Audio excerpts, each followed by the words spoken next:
evening, ladies and gentlemen, and welcome to Blather 246. Time to pay the piper. 4 years of stupidity, incompetence, evil, and delusion came with a price. The moment Biden, Miley, Blinken, and Austin ordered the debacle in Afghanistan, they sent a message to the world. The U.S. is withdrawing at whatever cost. The season of terrorism, aggression, and naked attacks against the West is now open. And so it was. The new, kinder and gentler Taliban, remember, Thomas, how we were bitching about that 3 years ago? Took over as U.S. forces abandoned bases and military equipment and stampeded towards Kabul airport, leaving behind thousands upon thousands of U.S. citizens and allies who are still being hunted like animals.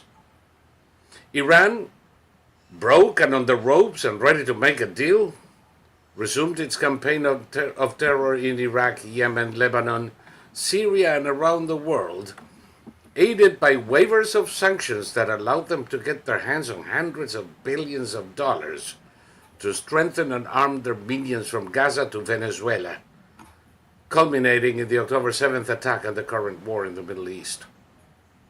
China, broke, with its economy in disarray and its industry decimated, found the strength to continue expansionist efforts from Afghanistan to Peru. And Russia, a great power only in their imagination, threw its weight around restarting the war on Ukraine that had been in the cooler since 2016. Destabilizing Europe and destroying Ukraine with genocidal fervor. Alas, causing over 700,000 casualties to itself and destroying its crappy equipment.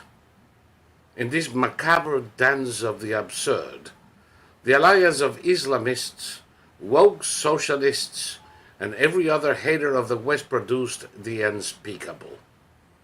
A blooming of organizations from Columbia University and the streets of Amsterdam to every corner governed by social democrats that brought back pogroms, anti-Jewish and anti-American attacks. The 1930s, meet Al-Qaeda. This bacchanal of cretinism leaves us with a gargantuan cleanup task. The idiot's feast left a mess that will take great effort to fix. We now have to pay the piper and drive the communist, Islamist, and other collectivist vermin off our land and over Hamelin's cliffs. The sooner we do, the better. Welcome, as I said, to Beer Blather 246. This is Saul Montes Bradley, the largest human repository of useless information from still, but not for long, Virginia. And, God, I have to go back to Florida. I'm going to cry before the show is over, man. And right here, right next to me, with a beard that is now causing me raptures of envy, Thomas Victor, the only living expert in World War I flamethrowers and so many more things I lost count, from his perch in Gruesome's land. Californication, because every Californian twice a day has to bend over, grab its ankles, and let the Democrats do whatever it is they do. Thomas, I feel for you. How's life these days in Orange County? Well, life is I mean, it's the same after the election as it was before the election. So in a lot of ways, I envy the rest of the country. California is going to become the haven for all the people making their TikTok videos threatening all these how can I put it, unpresentable youngish women making threats of murder on TikTok. They're all going to end up in California, and the sooner I get out of here, the better, because the state, the voters of the state, they vote out of a sense of defiant, um, what would you call it? It's a defiance that is completely misplaced because they think that California is the center of the country's attention, and it isn't. Um, it may have been the center of the country's attention in what, 1947, and then it was the center of the country's attention during the 60s, but only because, Yeah, but that wasn't even California. That was Hollywood. well, if you look at the public service announcements put out by the cities and the state, um, trying to get people to move to the state after World War II, showing what you True. could buy and the lifestyle, just everything like that. That was sort of the peak. And then in the 60s, California was the center of the country's attention because it was where, hippie and LSD and marijuana culture started. I was going to say the land of dragged up wenches. Exactly. And If you're going to San Francisco, bring a box of rubbers, man. well, and now California is the last holdout. We have our brave governor standing up to something, and all these people who are in need of institutionalization because they lost an election. They're all going to end up in this state because my eye doctor had a woman who worked there, and she moved to Reno, and then she moved back because she said the people in Reno were too conservative for her. Reno is Reno Reno. Is it a conservative hotbed? I was going to say not the original Sin City, but coming close to it. Well, it was. I mean, It was a bunch of whorehouses in the desert. And the okay, there's tons of people exiting California, but there's also tons of people coming back because they literally can't bear to hear opposing viewpoints where they live. I saw a video of a very gay young man talking about how he just moved in and he had two Trump supporters as neighbors who were flying Trump flags, and he said that they didn't ask him if those flags would scare him. And it's like, buddy, you're in the wrong state. If you think your neighbors are going to come over and say, "Can I fly my Trump flag?" Will that scare you? I mean, he didn't say what state he was living in. Yeah, exactly. Who is scared by a political flag? More incidentally, I still have my Trump signs up on the yard, and my wife said, "Should we take them out?" I said, "No, fuck it. Let these assholes live with it for another month," because my immediate neighbors I am in Trump country.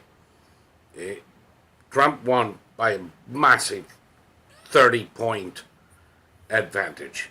But my immediate neighbors all had Harris Walls signs.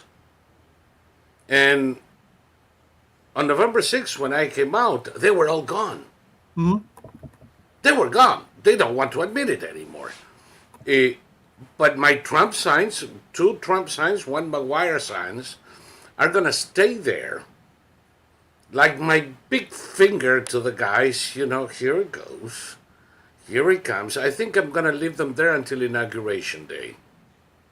Well, the thing about all of this, I mean, the rage and the weeping and the threats and the outrageously infantile claims being made against Trump, it's a level of foolishness that it's kind of hard to believe, and you wonder what percentage of people who voted for the Democrats are those people? Is it a tiny percentage? Is it a middle-sized percentage? Is it a large percentage? I know that in academia, it's probably a large percentage. We've seen multiple university professors lose their jobs in the aftermath of the election because they refused to control their mouths, and they went on TikTok and made threats and all sorts of things. And the thing that's really gratifying this time around is that it appears that people are self-deporting out of the government. They're self-deporting out of various institutions where they've had the ability to crush us down for the last however many years. How about the exodus from Twitter? The exodus from Twitter, the advertisers coming back to Twitter. Yeah, just as McDonald's, Apple, a lot of the advertisers that left when Musk came in are coming back. I wonder why. There's a host, not just in the US, but in Europe. Oh my God, in Europe it's a freaking exodus. And the thing is, they announce it. Yeah, and somebody said, I am going to leave Twitter. Who the fuck asked you?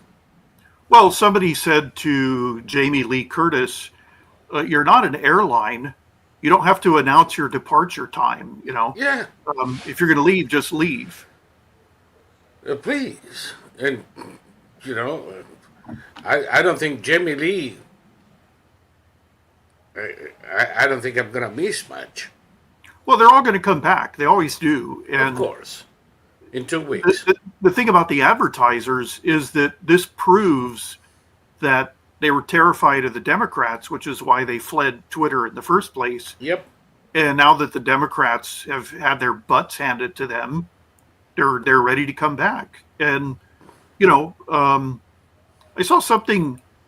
I go to a news amalgamation site, an aggregator site called Citizen Free Press, and yes, they were talking about Matt Drudge, and Matt Drudge is virulently anti-Trump, and it's the weirdest thing because he's become everything that he used to rail against. Yes, and he's putting up all these headlines that are. And by the way, that's why the Drudge report turned to shit. Well, it went from 1 billion views to 250 million views. Think about that. Well, not as dramatic as MSLSD. Yeah, or CNN. CNN lost 90%. Oh no, MSLSD, which was number 2 after Fox, and I'm gonna see because I do have. Yeah, CNN lost 90% of its viewership immediately after the election, which is why the scuttlebutt is that they're going to can all the high-profile anchors like Anderson Cooper. Oh, they don't have a choice. They don't have a choice. But I'm gonna look for this in a little while you're talking, because I do have the ratings numbers, and MSLSD is trailing CNN with about a half of the views, and the thing is, to of course you have to add zeros, but to Gutfeld's 537, you have CNN 90 and MSLSD 13 in the same time frame. Well, the thing about Gutfeld, he's funny. His guests are all funny. They're smart. And he's very hard hitting, but he does it with humor. And there's no humor on MSNBC. No. These people have nothing to offer. They're no different from the angry young women shaving their heads and raving and ranting on TikTok. Well, that's pretty humorous to me. Well, it's an amazing thing because the only people that they're pushing away from themselves are leftist men, or maybe leftist women. I don't know, but they're shaving their heads in order to make a statement against people, conservatives, who would never, they themselves would never have dated under any circumstances, and obviously those conservatives would never have dated.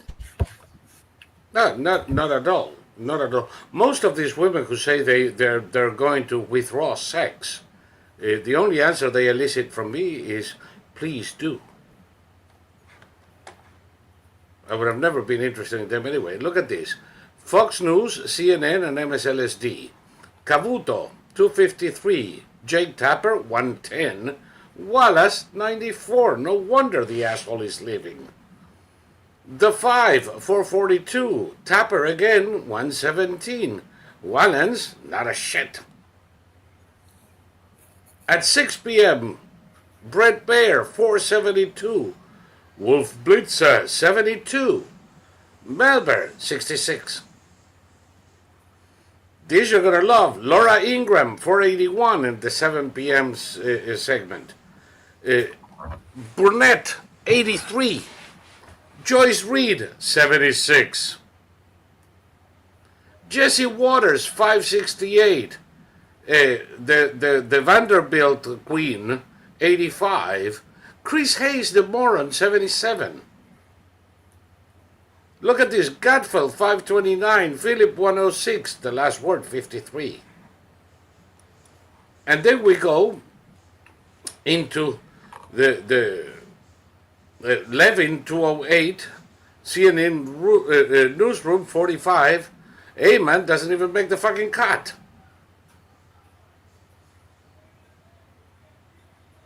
And some of these idiots like Ayman, Melber, Rule, should really throw themselves out of a window. You have Scott, 146, CNN Newsroom, 67, Sharpton, 33.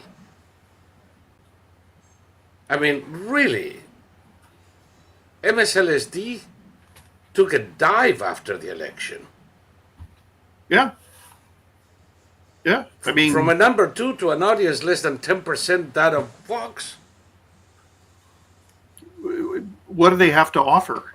I mean, literally, Nothing. What does MSNBC have to offer? I mean, Joyce Reid and Al Sharpton and Rachel Madcow. No, I mean, Not much. They're not humorous. They're not intelligent, and they're spewing. You know, I've seen young people. I've seen Generation Z people criticizing the claims. Okay, what's that guy's name? Charlemagne the God. Charlemagne the God. Oh, God.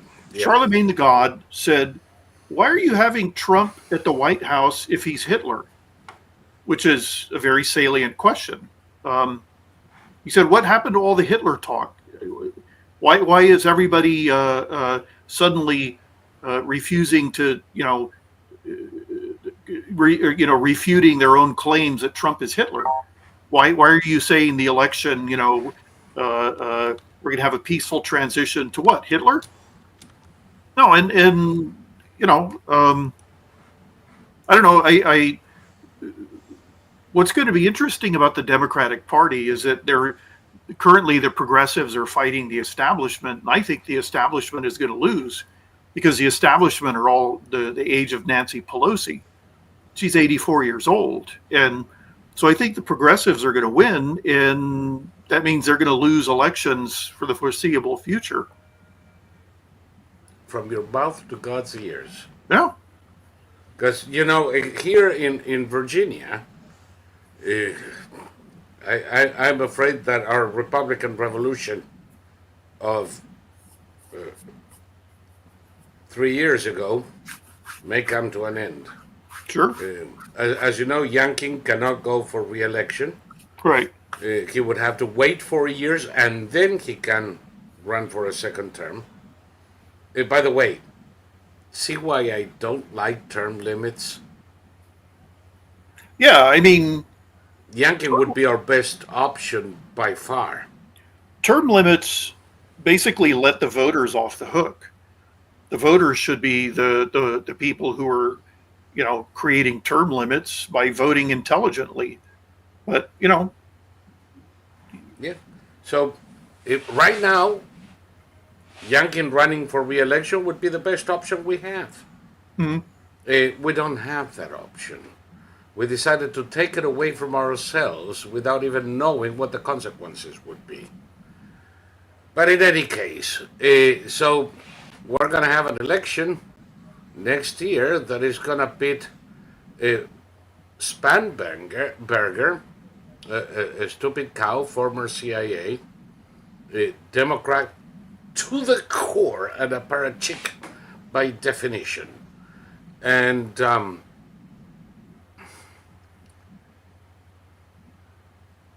that's another thing. She's a right now she's a representative for District 7, which is the one, incidentally, that will probably go to Vindman. But one thing people don't know is that since the early 1960s, that district was solidly Republican. From that district came Eric Cantor, not a saint of my devotion. But Eric Cantor, if you recall, was primaried by the nutcases and thrown out. He was the guy in line for Speaker of the House, but he was primaried. Ha ha ha! That'll teach him. What happened is that the district went Democrat, Mhm. and it's been Democrat since. So the people who hated Cantor in the Republican Party, in the lunatic fringe of the Republican Party, traded Cantor for a district in the hands of Democrats. How wise is that? Well, but the Republicans have a long history of doing it. And if you listen to the establishment Republicans, they would rather have Kamala Harris than Trump. It's Yeah, not that many, by the way. no, I mean, their time has come and gone, but No, because I can run out of saliva telling you the establishment Democrats who supported Trump and campaigned for him. sure. Starting with Lindsey Graham and Mitch McConnell. They may dislike the guy, and Mitch McConnell does. But he still campaigned for Trump, and he still worked with Trump with the judicial nominations. And he would still probably tell you that Trump is an asshole, but he's better than a Democrat. Well, what the establishment Republicans want is to spend. That's all they really care about is Yeah. spending. And the reason that the Senate had its secret ballot and ended up with Thune is because Thune will do everything Trump wants, but he'll also try and spend like there's no tomorrow. So, this Well, is the election of the leader has always been secret. Always. This is not something they came up with now. And part of the reason is whoever is elected as leader doesn't really know who voted for him and who voted for somebody else. And since all are going to have to work together, it's better if we do not poison the river by having the leader know who didn't want him and vice versa. So the election for leader has, for 250 years, been secret. secret, meaning that the person elected leader doesn't know who voted for him. Secret meaning that instead of raising your hand, you write it in a piece of paper, and the name is read, and nobody knows who voted for whom. The same thing when they elect a pope. The same thing when you elect a master in the Masonic Lodge. The same thing when you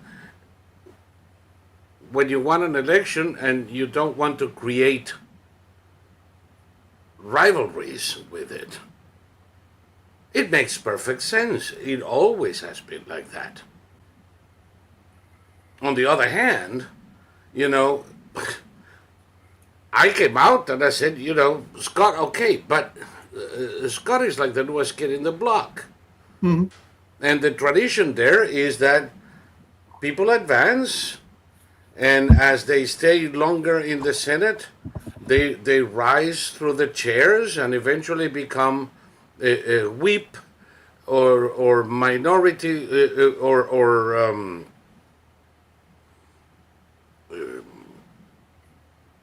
not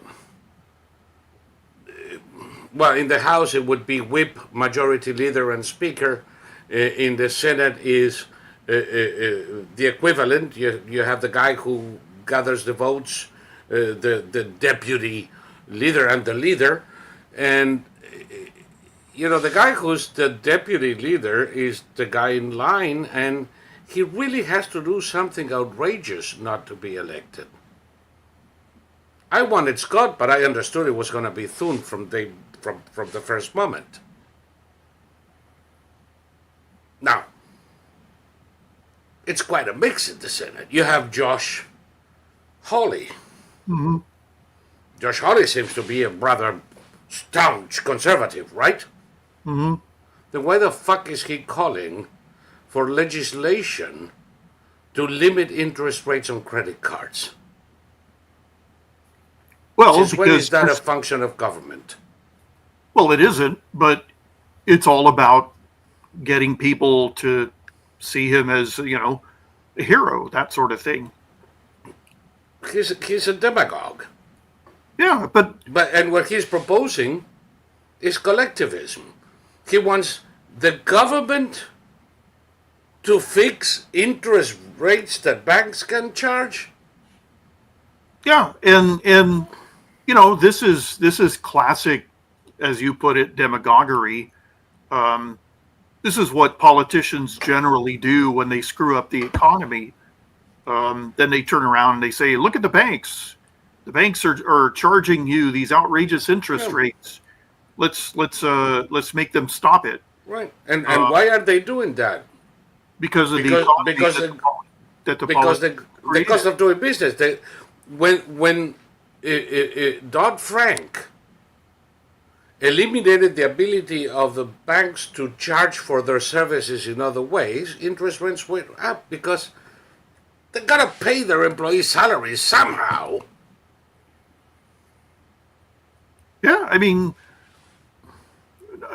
we're hearing all sorts of predictions about what the Trump administration is going to be, and sure, it's shaking things up, but a lot of things that people predict is going to happen aren't going to happen because the law of unintended consequences they're going to prevent these things from happening.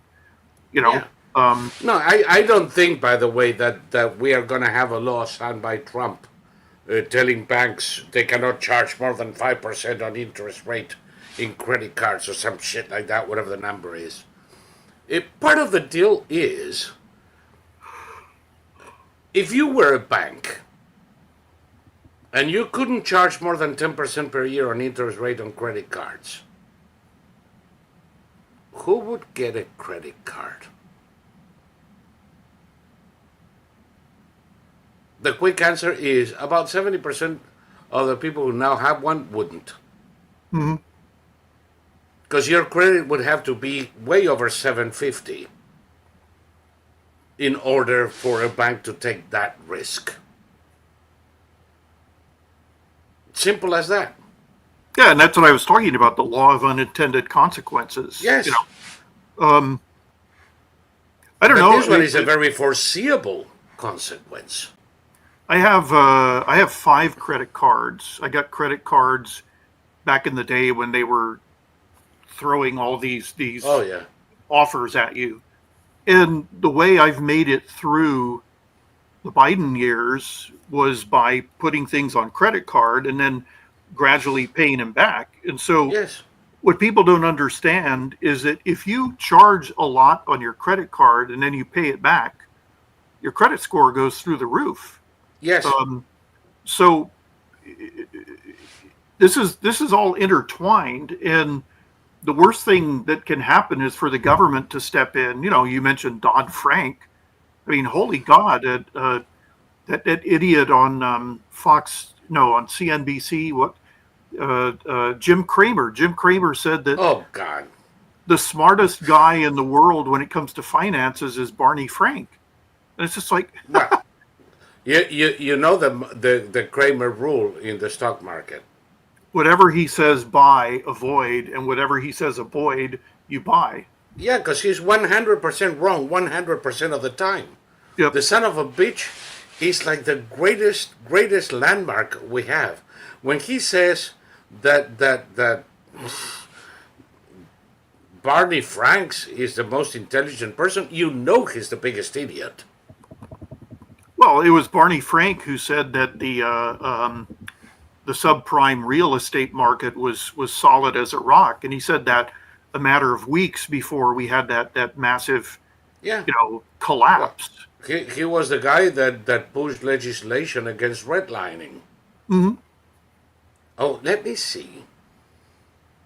If I have a neighborhood where the average income is under $30,000 a year, would I have more or less mortgages approved than if I have a neighborhood where the average income is $2 million a year? I wonder. According to this son of a bitch, that had nothing to do with market with risk or risk assessment, and everything to do with race. Yeah. And it was also the Carter administration that forced banks to devote a certain amount of their money to subprime loans. So it's so easy to force people to use their money to back up your political bullshit and Right. take the risk. And the end result was the crash of 2008. And, Yeah. Most Yeah. of what people said during that period was absolute nonsense. We had all the conservatives out here saying, let all the banks fail. Don't. That's nonsense. It's complete nonsense. And then on the other hand, we had the other side saying, throw trillions at the whole thing. And, banks are still failing. Hey, like Obama took credit for preventing the failure of banks, but banks are still failing we had to this more day. bank Banking failures. is not. We had way more bank failures during Obama than we did in the savings and loans crisis in the 80s.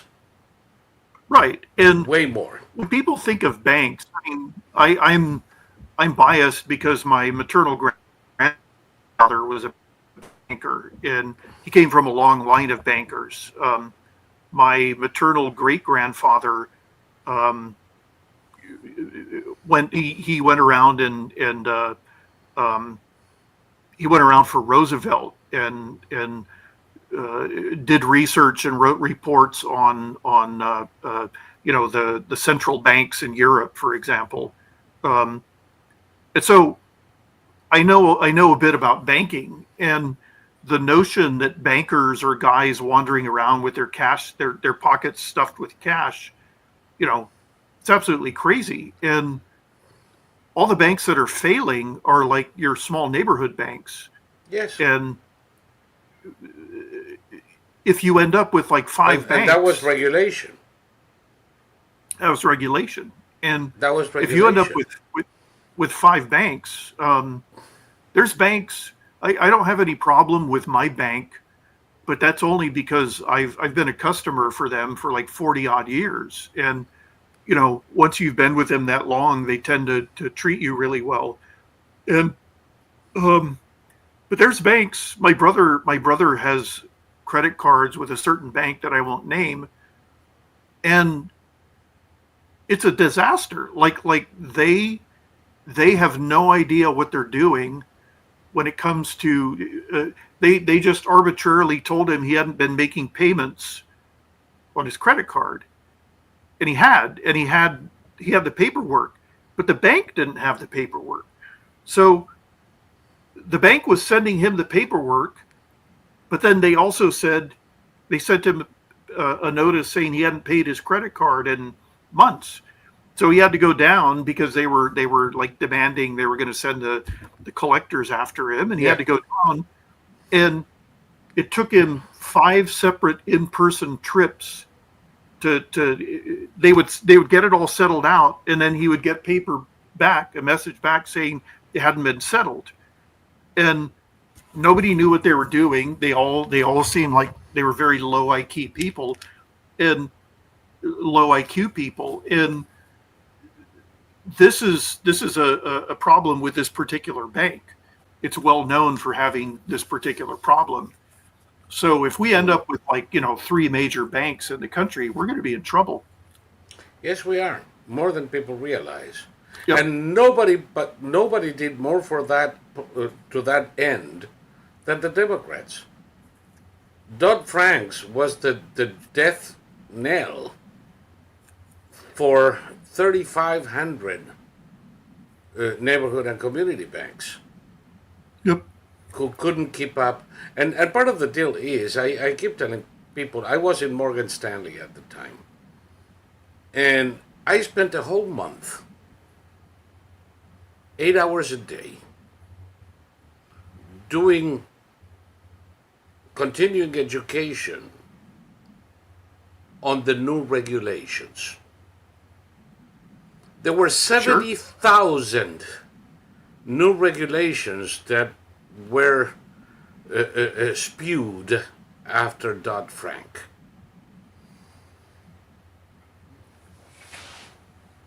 It didn't matter that I did that because half of them you couldn't fucking remember anyway. So what did Morgan Stanley do?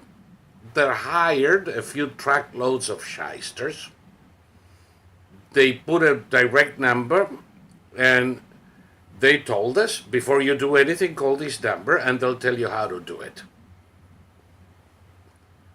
Not they'll tell you whether you can do it or not. They'll tell you how to do it. Mm-hmm. They'll tell you if you can, and they'll tell you how to go around the things you cannot. Period. Now, the Bank of Coconut Grove was a neighborhood bank with 2 branches in Coconut Grove, Florida. What were they to do? Hire a couple of 100 lawyers? They can't. They can't afford that. So small community banks ended up selling at 10 cents on the dollar to big banks that went from 90 to 96% of deposits in this country. They're bigger than ever before. No, and what people don't understand is the reason why Wall Street and banks and corporations vote for the Democrats is because it's the Democrats who pass this crippling legislation. So yeah, you the Democrats are holding the threat of new legislation over their heads.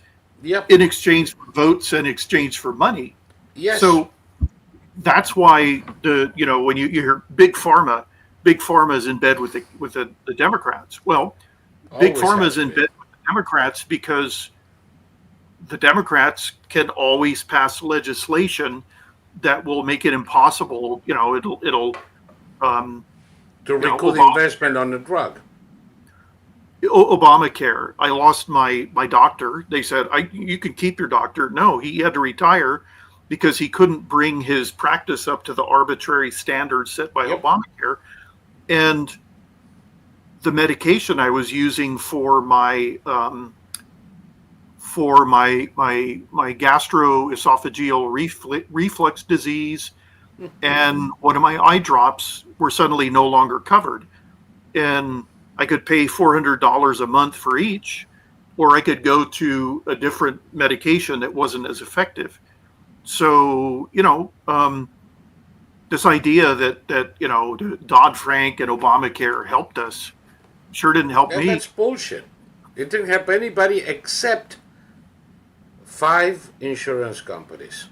Yeah. Not 6, no 4, 5. 5 insurance companies got a tongue kiss of $2 trillion from the Obama administration, and I'm not exaggerating.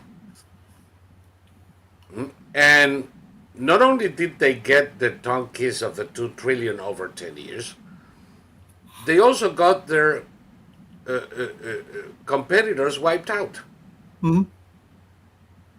The best dental insurance in this country up until 2010 was MedLife. Mm-hmm. Where is it? Well, I don't have dental insurance. Okay, where is that one? It doesn't exist anymore because one of the provisos of Obamacare is that if a company wants to offer dental insurance, it also has to offer health insurance. Why? What is the rational reason for that? None. Except that MetLife didn't have health insurance, so they had to sell their dental insurance to Aetna for a fraction of its value. Well, before Obamacare, I had Blue Shield, and that covered dental and eye. And after Obamacare, I had to get three different insurances. Right. I still don't have dental insurance, but I've discovered that if you pay cash, they give you massive discounts. Yes. So they do, because the pricing, by the way, that everybody complains about is inflated because the government is very miserly when it comes to paying the people who actually do the work. Yeah. And it was miserly before, it became even more miserly after Obamacare, because among other things, Obama raided Medicare to pay for Obamacare. It transferred money not only from you and me to those 5 insurance companies, it transferred money to those insurance companies from the doctors that you were seeing. And they lowered the Medicare payment to doctors to a point that they could no longer afford their back office and had to sell or close. Most of the family practices in the cities like Miami are gone. They're now, say, Conviva or something like that, which is owned by Humana. So the big health insurance companies now own the clinics. They've been buying all of these private practices. They also, not only did they bankrupt people who were offering excellent independent service, but by doing what they're doing, they're forcing doctors and labs and everybody to overprice, because they will only receive 50%. So if they bill $100, they'll get 50. If you go to them and you say, no, I'm not paying insurance, I'm paying cash, they'll give you the 50 as opposed to 100, and maybe a little bit lower because they're not going to have to wait 2 months to get the money. Everything is negotiable, and the real prices are less than half, and the real exchange of money is less than half what is in the menu, in the price list. Yeah. No, last time I went to the dentist, I asked them if I could get a cash discount, and I got it for about 40%. So, my last cleaning, by the way, I have a dentist that I've been seeing for 35 years, and he's a guy my age, and he's been the family's dentist since he graduated in his early 20s. So you can jolly well do the math. It's over 40 years. And my insurance now doesn't include him. mm-hmm. Now, if I go to any dentist for a cleaning and x-rays and all that jazz, it's going to be about $175. I go to this guy and I say, okay, forget about all of this shit. I want to keep you. What price can you give me cash? 55. Mm-hmm. Okay, so fuck the insurance. Eh, If I want to get dental insurance, it's a couple of $100 a month. They're going to give you 2 cleanings a year if you're lucky. For anything else, you have to wait between 6 and months or 12 months, and there is a maximum, if you're lucky, of 1,500 per year, which doesn't cover shit. You're better off negotiating with the dentist and fuck the insurance. It doesn't make any sense. They really, really, really fucked us over with that one. Well, we'll see. Trump seems to be aware of most of the things that are keeping Americans down. So we'll see what happens. I'm. It'll be interesting. He's in a partnership with Elon Musk. What's Trump going to do and say about electric vehicles now? No subsidies. Even Musk. I saw the other day something that clicked, that sounded, oh, this guy is actually saying the truth about this. And it is that I always chastised Elon Musk because I hate subsidies. And he built up Tesla on subsidies. They claim they never got money directly, but there were subsidies on the purchase of electric cars and all the just, which is the exact same fucking thing. And he says, we can't have that. I didn't want the subsidies. General Motors pressured for them. And of course, when they started giving the subsidies, why the hell not? Mm-hmm. I believe he's sincere when he says that. Because pressuring for subsidies is very much what General Motors has been doing for the past 100 years. He doesn't want subsidies. He thinks there is a niche for electric cars, one way or another. He doesn't think that you should try to evacuate a hurricane zone on an electric car. He knows better. But he does not want this kind of government largesse. And I believe he's sincere. Well, there is a niche. Californians, you don't see very many electric cars on the road here, except in certain places. And then the majority of them are Teslas. I've seen more Teslas when I was having my car worked on, and I had to go rent a car from Hertz. Yes. Who, by the way, is Hertz is, I think they're giving away their electric cars. Hertz actually did have electric cars to rent, and the guy said, "You don't want an electric car?" And I said, "No, I don't want an electric car." You're going to be paying rental half a day while it charges. Yep, but I've never seen more Teslas in my life in that particular area, and it's a very well-off area. So if rich people want a virtue signal with their electric cars, that's fine. But here in California, we're slated to get rid of the new internal combustion engine cars by 2030. That's 5 years away. Yeah, well, they're going to be royally fucked in California. It's not going to happen here. Well, California is going to have Cuban-style rolling blackouts. That's what's going to happen. Yeah. They're going to order you to buy an electric car, and then they're going to order you to not charge it. Yep. Isn't that wonderful? Yeah.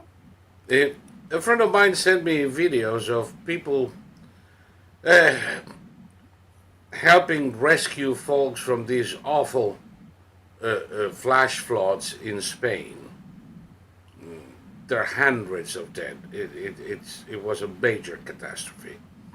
And there they are, rescuing the ambulances, firemen, the army, volunteers, driving people out of the affected area, government units, and private citizens with their tractors and their construction equipment, clearing the roads from mud. All of those are combustion engines. Mhm. You know what you're not going to see? Electric. Electric anything. No electric cars, no electric buses, no electric anything, because it's fucking useless Mhm. for this type of thing. Now, if I lived permanently in this house and stopped traveling around and only used my car to go to the supermarket and back, hey, what the heck, why not? For that type of thing. But I would still have a combustion engine car with a full tank, so if there is a big snowstorm, I can get the fuck out of Dodge.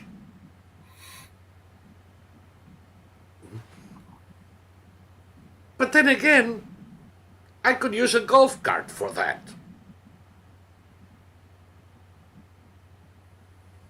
The problem is, even if there is use for a particular thing, when the Democrats come in and want to force it down your throat, for that for which it is useful and everything else, that's where the thing goes out the window. Yeah, and you know, they lost the election because they don't understand that, and you know, we're hearing it already. They lost because they weren't leftist enough. So, you know, I predict the Democratic Party is they're gonna make it even harder. It's gonna be weird because okay, they're turning against wokeness, but you can still be far left without being woke. They're getting rid they're getting rid of the low hanging fruit. For example, pronouns. Ocasio-Cortez famously got rid of her pronouns on her Twitter account. So they're gonna turn against the transsexuals, and that's fine because nobody actually really Nobody cares. gives a shit anyway. Yeah. So, but they're still going to be leftist. Ocasio-Cortez is not going to become a moderate Democrat. She's still always going to be a far leftist.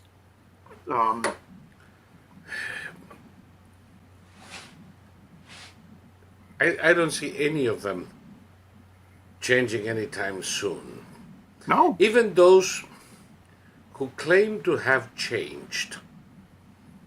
And by the way, some people might say, but Saul, didn't you tell me you were a socialist once? Yes, in the fucking 70s. I was young and stupid and lacked any experience and was quite ignorant. In the 40, 50 years that followed, I kind of learned something. I do not believe that people cannot change. As a matter of fact, I think that anybody with a half a brain is in a constant state of change. The more you live, the more you learn, Well, the more you develop. a large number of the people Trump has chosen for his cabinet were formerly anti-Trump, including the vice president. Yes. And he gave a very rational explanation for his change. Mm-hmm. That's all I ask. When somebody who was calling for the building of the Berlin Wall suddenly says we have to destroy the Berlin Wall, I want to know what the rationale is. Mm-hmm. And there may be a good one. You know, I'm not saying there isn't. Well, so far, I don't believe in last moment conversions, if you know what I mean.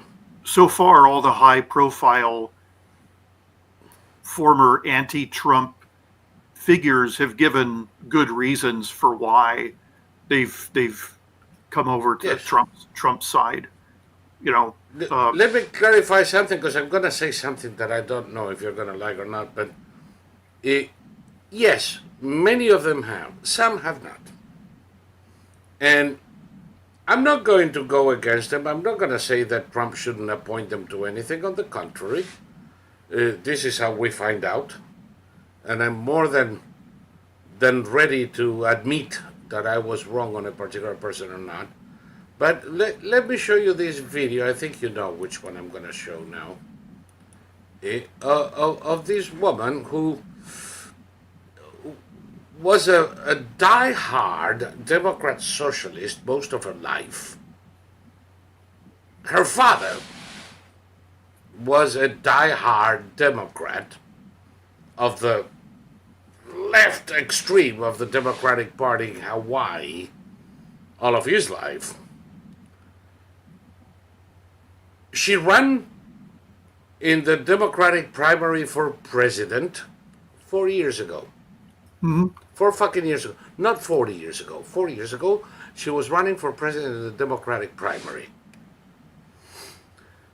The Democrats rejected her. And she ended up, and Biden didn't call her into government like he did with, say, Buttigieg. And she kind of developed a rift with the party. And that rift became a swoon to Trump. And now we may even have her in the cabinet. And if her change is sincere, I welcome it. If it isn't, we're going to find out. And it's not going to be... I'm talking about, of course, yours and my favorite Tulsi Gabbard. If she does go to the CIA, and she is not what many think she's become, well, if we could put up with fucking John Brennan in the CIA, we can put up with her for a couple of years. No big Wasn't deal. it the director of national intelligence? Oh, I'm sorry, Director of National Intelligence. Even better, because they have control over nothing. Yeah. They don't set policy. They are like a Director of National Intelligence is a sophisticated message boy. Yeah. Her job would be to be briefed and then to tell Trump. Yeah. And that's it. Of course, you know, people can still fuck it up, but it's not too bad. Now, let me show you this, and let's see if we can discuss with folks what we think about this particular position. Now, this position is only a year ago. This is not 20 years ago, 15 years. This is 12 months ago.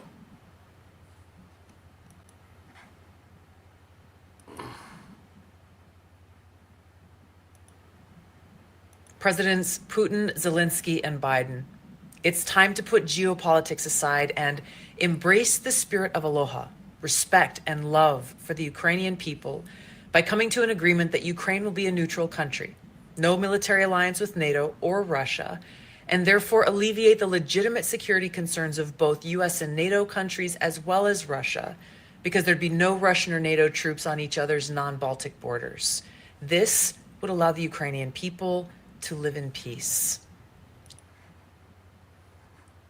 Yeah, I mean, see, that's if she's sincere, that's an exceptionally the kindest thing I can say about it is it's naive. Yes. Because, at the very least. Okay, for one thing, who are we to tell the Ukrainians that they have to be a neutral country? You know, Number one. For another thing, she says that Russia has legitimate concerns, legitimate security concerns. No, it doesn't. No, it doesn't. The NATO could be completely surrounding Russia on all borders, and Russia would still not have any legitimate security concerns because NATO is a purely defensive organization. So isn't that a bitch? yeah. Yes. And in the since 46, I think we've gotten a pretty good idea that NATO is not an aggressive organization. Well, considering that most of the countries don't even pay their dues, how could it be, an aggressive organization? Or refuse to send troops when they decide to go someplace. Russia invaded Ukraine precisely because they felt that Ukraine couldn't fight back and nobody would come to Ukraine's aid. So And Biden told them as much. exactly. So making Ukraine a neutral country basically means you're setting Ukraine up on a silver platter for the Russians. Well, and again, yes. who are we to tell the Ukrainians that they have to be a neutral country? Yeah, but what if we already did do that? Because We did do that. What she's describing is Bill Clinton's policy that led to the Budapest Protocols of 1994, under which Ukraine agreed to disarm in exchange for the US, the UK, and Russia to guarantee its territorial integrity. Now, during the Bush years, nobody did anything. When Obama was president, he became flexible. And Russia broke the Budapest Protocols and invaded Ukraine and took Crimea and parts of the Donbass, parts of Donetsk and Luhansk. And for 10 years, they had a war where, if you recall, Russia committed all kinds of crimes, including the downing of a Malaysian Airways flight filled with Dutch passengers that was flying over Ukraine, and they took it down with a fucking missile. Well, the Russians also routinely signed safe passages for Ukrainians, and then when the Ukrainians started off on their journey back to their own lines, the Russians attacked and killed them. Yeah. And by the way, the Russian asshole who gave the order to fire the missile that downed the Malaysian airliner, it was just killed in Sebastopol. Oh, they finally got him. They got him. They sent a drone right into his car. He ended up more or less like Soleimani. So, there are good news. But the thing is, we already tried this shit. No, you cannot negotiate with the Russians. No, the Russians don't want peace. You cannot have peace with people that don't want it. This is the same as telling me, what we need to do is sit Israel and Hamas and Hezbollah and come to an agreement so that everybody withdraws and shakes hands and kiss their cheeks and have peace forevermore in their own countries. Is that even possible? No, of course not. And same thing. Russia is no more reliable than Hamas. in the case of Russia, you're dealing with a dictator who's not in touch with reality. I mean, the Russians have had to import thousands of North Koreans to feed into the meat grinder. And the North Koreans, they can't communicate with the Russians. They can't fight. They're dying already. Yep. Good. And this isn't going to gain Russia anything. The Russian economy is collapsing now. And it's a direct result of Putin launching this war against Ukraine. But he's not going to stop. We knew that Russia was going to have enormous casualties. We did say it. We've been saying it since February of 22. They just crossed the 700,000 mark. And those are only the ones we know about. It's not extravagant to think that in 3 to 6 months they're going to cross the million mark.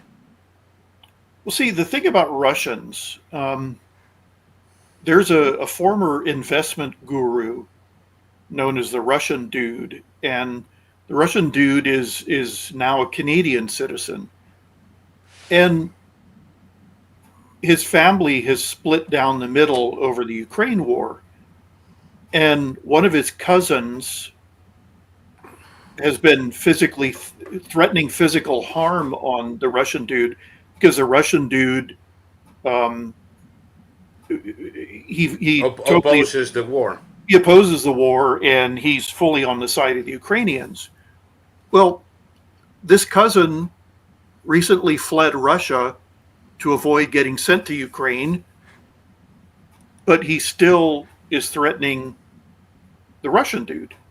So this is a guy who is incapable or who refuses to see his own outrageous hypocrisy in that, you know, he's a Z patriot down to the very bone, except when it's his turn to go serve on the front lines, and then he flees the country. And these are the type of people that the Russian culture has created. That all the best Russians have fled Russia.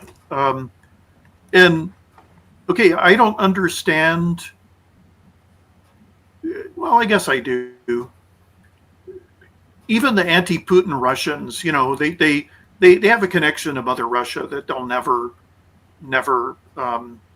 give up. But the culture is absolutely dysfunctional. It's the chronic alcoholism, the violence, the irrationality, and the claim that the whole world is against Russia. And you know, Putin himself, what I would remind Tulsi Gabbard is that Putin follows a quasi religion that posits that Russia is the center of the universe. Yes. And that and the Russian Orthodox Church is the savior of Christianity. Right. And so Putin believes that everything done to benefit Russia must be done regardless of the cost to other countries, because the only country in the world that must always get what it wants is Russia, and no other country in the world. I mean, there's absolutely nothing you could do to bring Putin to the table as a willing peace partner. It wouldn't happen. Putin is not going to ever make a good faith peace deal with the Ukrainians unless unless the Ukrainians basically have the might of the United States and the rest of NATO behind it. And their tanks on the outskirts of Moscow. Putin is never gonna make a fair deal with Ukraine unless he loses and loses badly. Exactly. So the only guarantee, in fact, even if Putin is forced to retreat from Ukraine, the only guarantee for Ukraine to remain an independent country is to come into NATO. Is to come into NATO and to And have if you NATO, attack me, you attack us all. is to come into NATO and to have NATO bases in Ukraine. Yes. And then, you know, if Putin will know if he goes back into Ukraine, he's going to pick a war with every country in Europe and the US.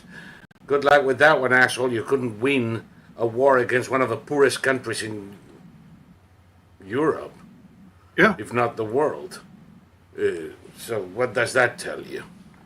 Yeah, the Ukrainian gross, what would you call it? The mean individual income in Ukraine is $5,000.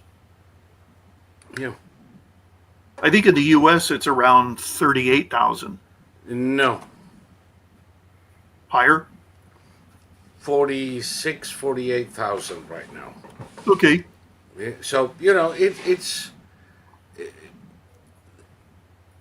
Tulsi Gabbard, if she believed this a year ago, and I believe she did and she still does, Yeah, It's- I'm sure. it's both ignorant. She obviously doesn't know the basics of the history of Ukraine and Russia. And I'm not talking about medieval history, I'm talking about the last 30 years. She has no idea what she's dealing with.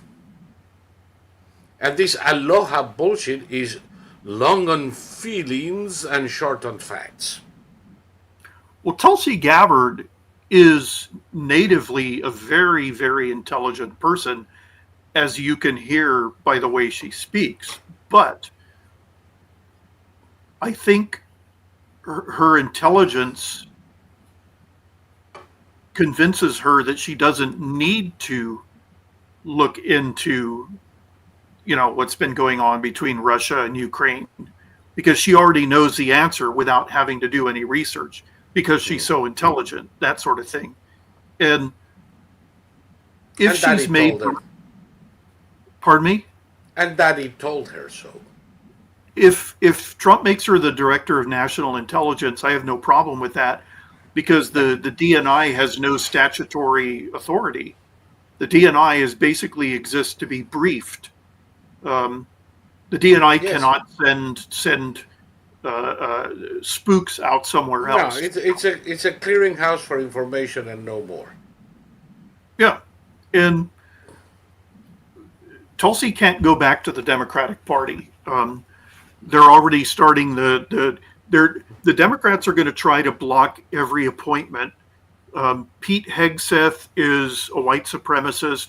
Tulsi Gabbard is a Russian asset. Matt Gaetz is a rapist. All these things. And some of these appointments that we've heard about are probably not going to get through, because there will be. I think they will. You think they will get through? I think they will. Yeah, let's hope so. I think, like you do, that they're going to try.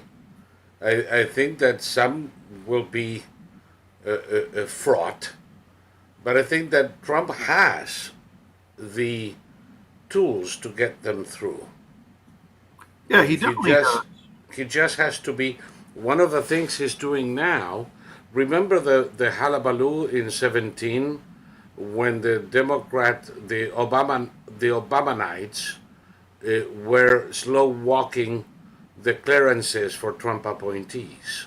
Mm-hmm. And in many cases, clearances were approved, but by the time they were approved, the nominee had already moved on to something else. Mm-hmm. And it took like 7 months to complete the process. Trump is going to issue an executive order. He's going to take the clearance authority away from the FBI, and he's going to give it to his left nut. And he can. Yeah. Because anything that has to do with security clearances or classification is exclusively under the president's domain. So he can say, fuck the approval, he goes in. And nobody can say no to his appointments. Those that need Senate confirmation, he has a clear majority in the Senate. There is no reason why they shouldn't all be approved by January 20th. Yeah, it should be interesting. I don't have a problem with Tulsi Gabbard being on the Trump team. I don't see her as being a backstabber. Cool. And since she's not going to be in a position to negotiate a peace deal between the Russians and the Ukrainians, she's free to. She can have any opinion. She's free to say whatever she wants. Yeah, she's entitled to her opinion. We're not Democrats. But it's an opinion that shows a woeful lack of knowledge. It shows a refusal to see Putin the way he really is. Trump gets a lot of flack for, as they call it, cozying up to dictators. He doesn't cozy up to them. He tries to. Biden did. Trump tries to make deals with them. And in the case of Putin, when the deals can't be made, he just bombs the shit out of them, like he did against the Russians in Deir ez-Zor in Syria. And, the Russians stopped messing around with Americans in Syria. And, you know,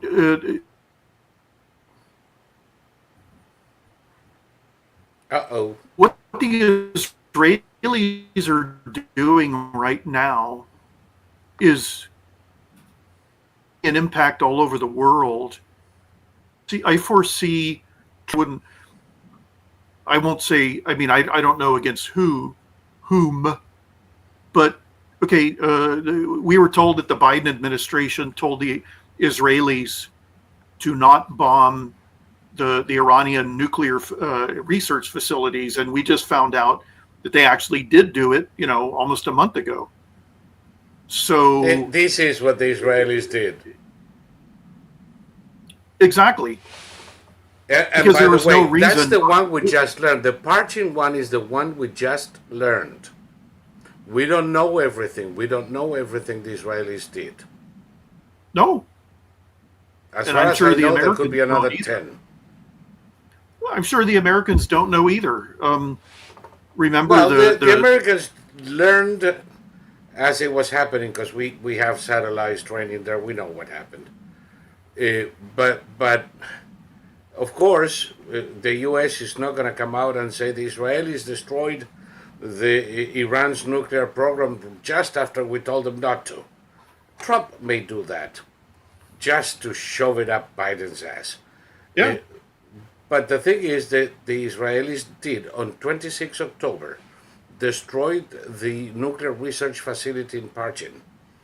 And that was where the most advanced stuff was being done.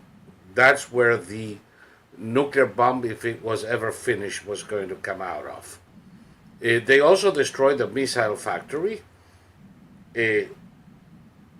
Iran will be unable to make a single long-range missile for a minimum of 2 years if nothing else happens. And of course, their rocket fuel production facilities and depots were destroyed, so they don't have fuel and they cannot make any more for a while. Yeah, and on top of it all, the Grand Ayatollah is on his deathbed. He's having singular dreams lately. It's really horrible. Sick bastard. He's in a coma in Tehran as we speak, drawing his last breath. It's a question of hours, if not minutes. Won't that be a great day for you and me? I mean, for me it will be. Well, I mean, talk about like these people who spent their entire long lives doing nothing but like breaking things, you know, causing trouble. Like look at someone like Putin. Putin has let his obsession with the West lead him into like one of the greatest catastrophes Russia has ever faced. A catastrophe that they basically can't pull out of unless they're forced to. They're gone for a generation or more. Yeah. This is destroyed the Russian economy. It's destroyed its industry. It's destroyed its markets. It's destroyed its income. That otherwise obstreperous bitch, Ursula von der Leyen, just announced. Apparently, the Putin is cutting off gas supplies to Austria, neutral country. One of the few neutral countries left. He picks a fight with those. See what I mean? The guy is completely bananas. And von der Leyen said the gas reserves in Europe are filled to the top. We're more than ready for this winter, and anything Austria needs is going to have. And from now on, we're going to be buying gas from the Americans. There you go. The gravy train for Russia was the supply of gas and oil to Western Europe, which represented nearly 70% of their GDP. It's gone. And it's not gone for a month or a year. It's gone. Europe did not want to listen to Trump in 2018 when he warned of Europe's dependence on Russian oil and gas. They got fucked. They're not going to be in that position again. No. And one of the biggest allies of Putin in Europe, Scholz, is about to lose his position. The three-party alliance of socialists, social democrats, and Greens is going to pot.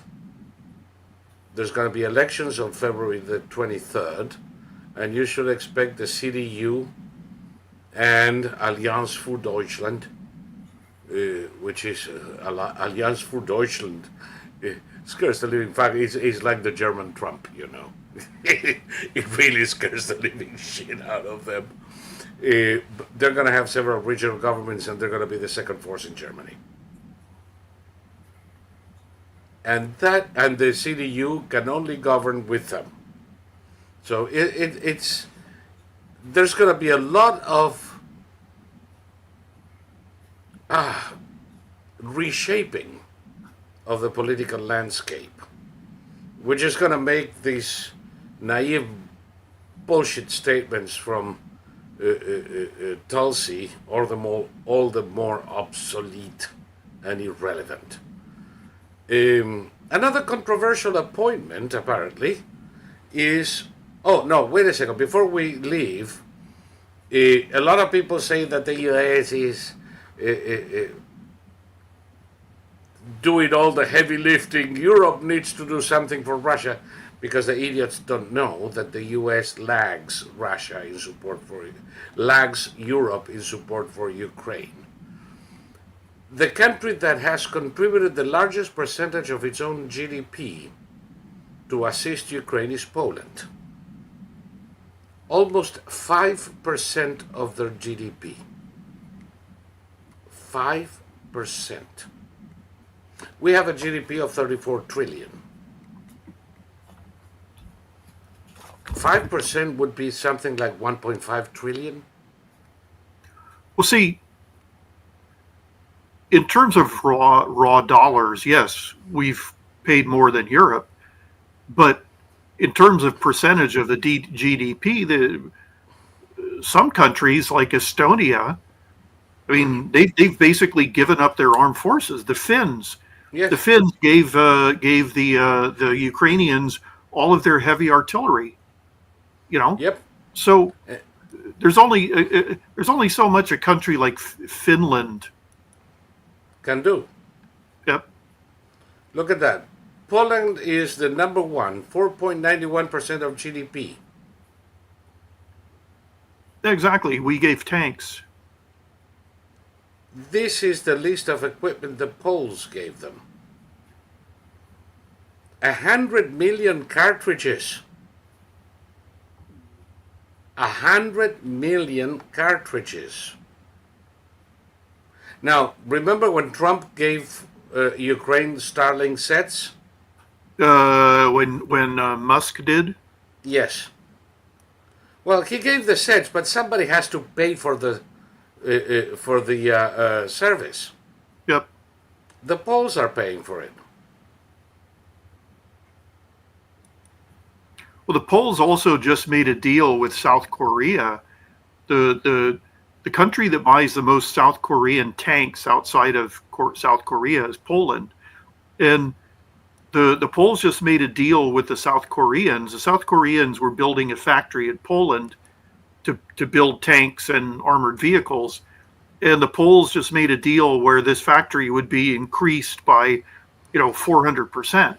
So basically the Poles are going to be paying for South Korean armored vehicles for Ukraine. So, And again, we have to remind everybody we're not giving money to Ukraine. We're sending them obsolete materiel, obsolete weapons. Let me put it this way: we're making money off of Ukraine Yeah. Um, because the equipment we give them on a lease loan agreement. They're going to have to pay for it eventually. Also, apparently, we are beginning now and culminating by the time Trump is sworn in. We're going to be manufacturing almost twice the number of artillery rounds that the Russians are. So, we're not going to need that many artillery rounds ourselves. The majority of it is going to be going to Ukraine. So, the Russians recently took possession of North Korean self-propelled artillery that's 75, 80 years old. No computerized components. Basically, this is a sitting duck. Why are the Russians doing this? Because they have no more self-propelled artillery guns.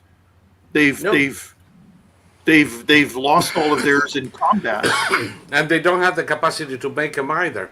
By the way, I have to correct Savage Elasticity in the chat is correcting me, and he's right. Is not Alliance für Deutschland, is Alternative für Deutschland. And he's absolutely correct. And I don't know what got into my head. Sometimes, shit happens. But yeah, it's Alternative für Deutschland. It's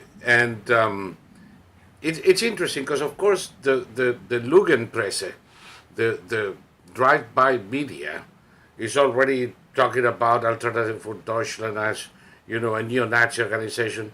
Nothing could be farther from the truth. Well, and in fact, they have a lot of Jewish support in Germany. I saw Hillary before the Trump Madison Square Garden. What the fuck are they called? Madison Square Garden. I want to say gallery. That's not right. What do you call it when a politician has a big he goes to speak and the crowds come? What the hell is that called? It's and the crowds what? And the crowds come. What the hell is that called? He's on a stump. He's on the stump. Yeah, there's some word I can't think tonight. A rally. But anyway, yeah, a rally. A political rally, a stump. A political rally. Yeah. So he had this rally at Madison Square Garden, and Hillary said that Franklin Roosevelt was horrified that American neo-Nazis had a rally in Madison Square Garden in 1939. Those were Neo-Nazis didn't come around until the 1970s. Those were legitimate Nazis. Exactly. But Hillary and the American know Nazi that. Party had 1 million members. Exactly. But Hillary didn't know that. She thought they were neo-Nazis. I mean, the smartest woman in the world, and look at her. The smartest woman in the world. And Roosevelt wasn't at all alarmed. He sympathized with them quite a bit. There was a place my father took me to. It was still accessible to the public, and in fact there were a couple of fast food joints in there. A basement across the 2 streets from Gimbel's in New York, in Herald Square. It was on Broadway between 34th and 35th Street. The buildings are still there, so I'm sure this is still there. The basements were humongous cavernous rooms with ceramic walls with wonderful designs. It used to be a beer garden in the 1930s, and that's where the guys used to get together. It was still there intact in 1981. I'm sure it's still there. I have no idea why it's been closed since the late 80s. Um, but you have pictures and a couple of films of the Nazis getting together for their celebrations there. The Madison Square Garden, which by the way wasn't the today's Madison Square Garden, but the old one on 29th Street and Broadway, right at the head of Madison Avenue, hence the name, uh, was nothing compared to the weekly meetings of these assholes there. Well, in Santa Monica, there was a group of people who called themselves the Silver Shirts, and they were essentially American Nazis, but they didn't want to use the name. And the guy who started this group, he started to build a gigantic compound in Santa Monica. And the first thing he did was he had the gate, he designed a gate, and he had the gate built. And he didn't know that the guy who built the gate was black. So the gate was put up, and then an enormous water reservoir was built. Then the guy ran out of money, and the property he got, it had a stable. So he and his wife lived in the stable. And then after Pearl Harbor, the FBI came and they cleared out everybody involved with the Silver Shirts. This property still exists in Santa Monica. You can just walk right onto it. It's abandoned. But the Silver Shirts, the FBI files on the Silver Shirts are still classified to this day because there were so many prominent Hollywood entertainers who were members of the Silver Shirts. So, not surprising to me. No. Kelly is saying in the chat the KKK had a huge rally down Pennsylvania Avenue in D.C. for Hillary and Pelosi's hero, Woodrow Wilson. Yeah, the Democrat who resegregated the White House. The KKK loved him. I mean, he's the guy who made segregation great again. And they still use Wilson as an example of what should be. During that period, the KKK numbered about 3 million. And today in the United States, there's about 3,000 KKK members. And the joke is that 2,000 of them are FBI informants. Most likely, by the way. It wouldn't surprise me. There's about 300 American Nazis in the whole country. Whenever the American Nazis have a parade, it's about 35 people. Yes. And a couple of these groups, when they get 100 people, they have to fly them in from all every state in the union, all over the U.S. Yes, so big deal. I can't believe that they still get away with the Patriot Front says them or something like that. Those idiots are about 150 in the whole country.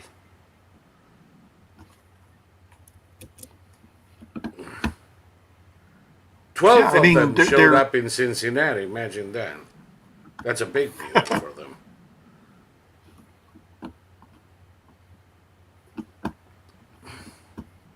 So they're still getting away with this thing. They're still getting away with accusing everybody and their mothers of being what they are. And I wonder if there is a psychological origin to all of this projection, because obviously they must think very little of themselves if they want to paint the devil with their own virtues. I am absolutely sure that they themselves are unaware that they're projecting. Like someone like Bill Maher. Bill Maher sees himself as an egghead and an incredibly morally superior person. And everything Bill Maher says about Trump is beyond retarded. I mean, his claims about Trump, he takes credit. I was the first guy who said that Trump wouldn't leave the White House when he lost. And it's like, well, Bill, is Trump still there? No, he walked out. He walked out on the day he was supposed to walk out. So you didn't predict anything. You said something stupid and it didn't come true. So why are you taking credit for saying something stupid that didn't come true? And now, who is it? Whoopi Goldberg? I don't know. We're never going to get to vote again. Now that Trump's president. They're still voting on this election. Of course. They're trying to turn races in Pennsylvania and California. They've already stole at least 4 congressmen and they're on the verge of stealing a senator. And they keep producing votes like they're fucking candy in a carnival. And they are worried. Well, they should be worried because with Mark Elias resorting to his already tired lawfare. Well, they should be worried because if Trump gets the Election Integrity Act passed, then most of this is going to be a relic of the past. Yeah, well, we need to assure the House now. In the House, we've already lost 5 congressmen to fraud, on top of the 15 we lost to the massive fraud of the census miscounting. I heard today that the current count was something like 220 to 212. Yeah, that's a majority of 2. We were supposed to have at least 227 by now. At least. There are still elections that haven't been called in California. They're turning them around like pancakes. And it's always like, big vote drops 7 days after the election. Yeah. In Pennsylvania, in one of the counties in Pennsylvania, the video is out there on the net. You can see the bitch in the election commission voting to count the ballots with no dates and no signature that the Supreme Court of Pennsylvania ruled were not to be counted. And she's saying how sometimes you have to break the law to wake people up. So not only is she breaking the law, she's bragging about breaking the law. Okay, so what happens if they overturn the election based on breaking the law? Well, if they do it with mail-in ballots, they may go to jail, but you have to eat their candidate. Because once you separate the envelopes from the votes, there is no way of telling what's what. And judges will not overturn elections unless you have evidence that the result of the election was changed. And you can't have it if you don't know whose ballot is what.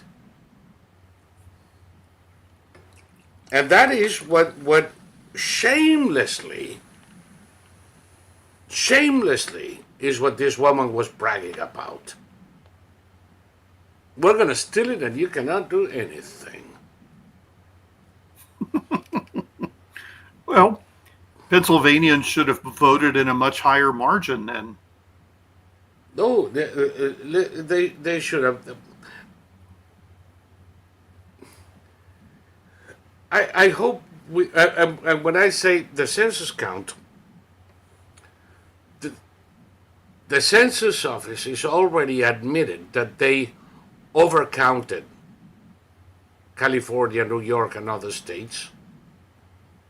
and therefore they were allocated a higher number of representatives and electors.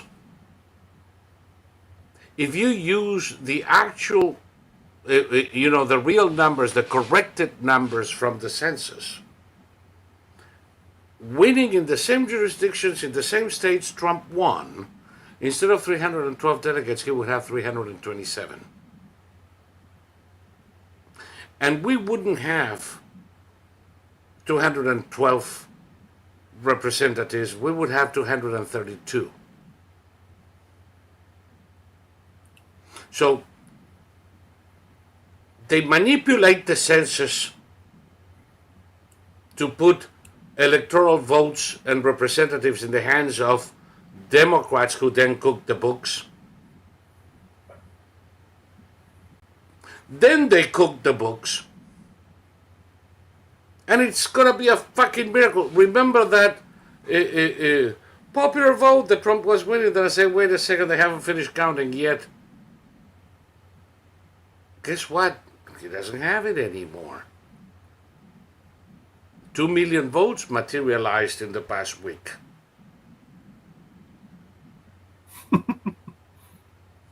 Yeah, but didn't he win it by 5 million? Well, not anymore. Didn't he? Not anymore. Now it turns that Kamala Harris is ahead in the popular vote. By the time they're done counting, we're going to be glad that Trump is president. We were supposed, by the results of the election, we should have had 55. 55 to 56 senators and 225 representatives. It's going to be 52 and 221.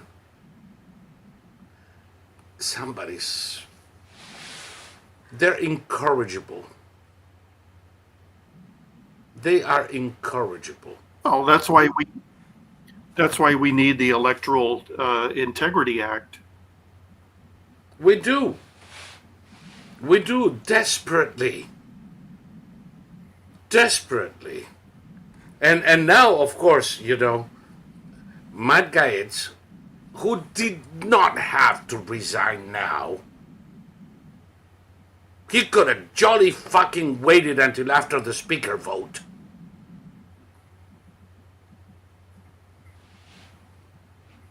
Actually, he could have waited until January 20th, but suddenly he got the rush to get the hell out of Dodge.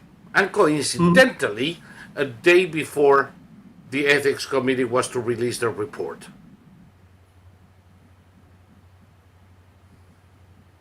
Why the rush? Stupid ass. And if we end up with a margin of 2 votes, and this asshole is not there. If we end up with a margin of 1 vote, we may end up having Hakeem Jeffries as Speaker of the House until we have the by-elections. I mean, these people couldn't be, if they're not evil, they're stupid. Well, I mean, Matt Gaetz he's a great interrogator, but I mean, I've never liked the guy. He's always struck me as somebody who, what happened? Oh, yeah. He's always struck me as somebody who, did things, if they would benefit Matt and not really the country. Yeah. And Stefanik is going to the UN. Fortunately, she hasn't resigned yet. Because guess what? If she resigns now, we don't have a majority on January 1st. Yeah. These people are stupid. Yeah. These people are royally fucking stupid.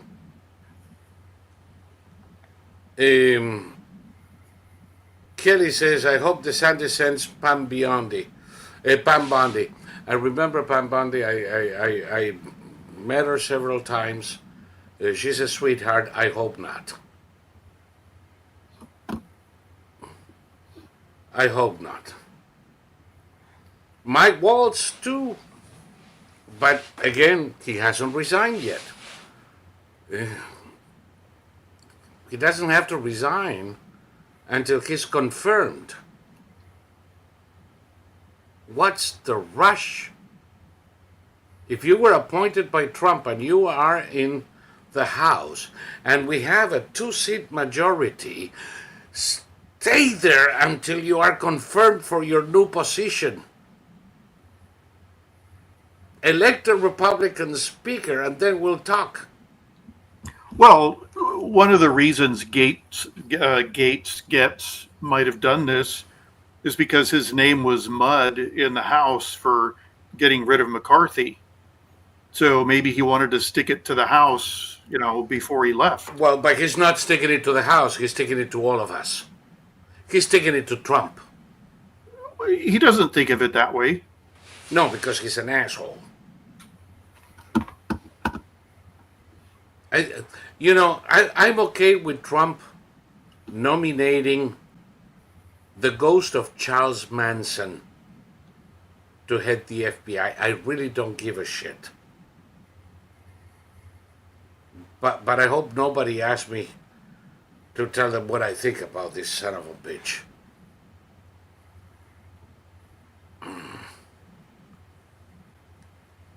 Yeah, he's never been a favorite of mine. No, I know.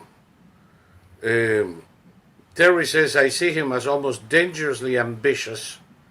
Well, Yeah. ambitious is an interesting word. I see him as more things than that. Somehow the Census Bureau's admission of error on the eve of Trump's administration rings hollow. Of course it does. What do you think? They intentionally gave Democratic states, blue states, more representation than they deserved. Period. End of story. What is it about needing recess appointments or they'll drag out confirmation? Bullshit. Bullshit. Bullshit and more bullshit. This comes to you from the grifters in Twitter and all the jazz who want to clickbait the living shit out of you. Trump has not the majority he should have in the Senate, but still a majority. He can lose 2 senators and still have J.D. Vance cast the deciding ballot. There is no reason to assume that there is a Republican alive in the Senate today that will willingly interfere with Trump's appointments because the political cost will be huge. They will be approved. Now, if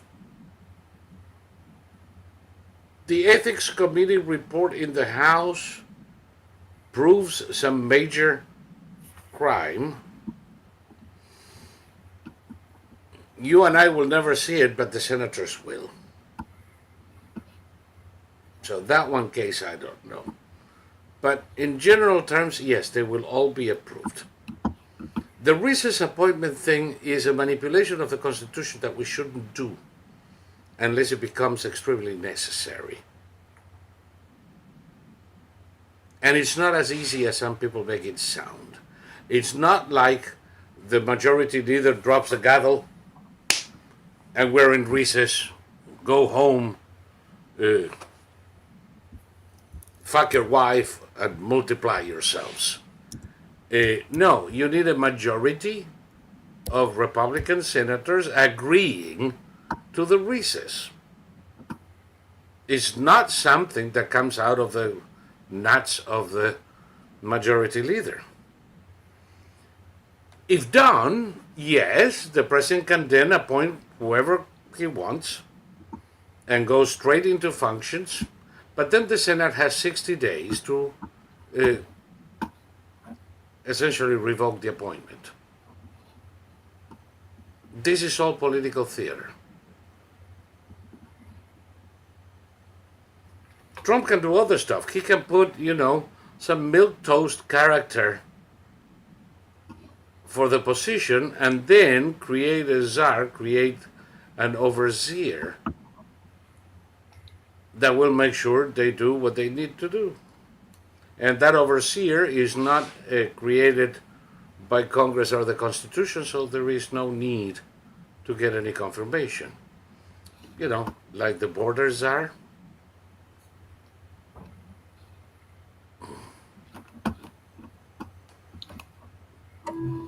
Savage elasticity. Susie? Yeah, she does. Perhaps Trump is playing Matt Gaetz. Maybe he got just rid of him completely. That's another possibility. This guy was a fucking nuisance in the House. He went against Trump 3 times. He caused a crisis 2 years ago and another one a year ago. And maybe Trump nominates him and he gets bounced and Trump says, oopsie, and puts, I don't know, Kash Patel in his stead, whoever. Better yet, General Flynn. And it's gonna fly. And that way, Matt Gaetz is out of the House, and we have one less problem. And the guy coming up to run for his seat in Florida is a wonderful guy, military guy, who's been already endorsed by Trump, who will be far more reliable than Matt Gaetz would ever be. It's very Machiavellian, isn't it? It is, but I'm not saying that's the way it is. I'm saying could be. Yeah. How do you get rid of somebody like Matt Gaetz, a troublemaker like him? No, one, you increase the number of Republican House members necessary to call for a vote of confidence on the Speaker from 1 to 9, because it should have never been reduced. So if he stays in the House, it's not going to be that easy. But even better, you offer. The one thing I still don't understand is why would he be in such a hurry to resign when he had no reason to resign until he was confirmed?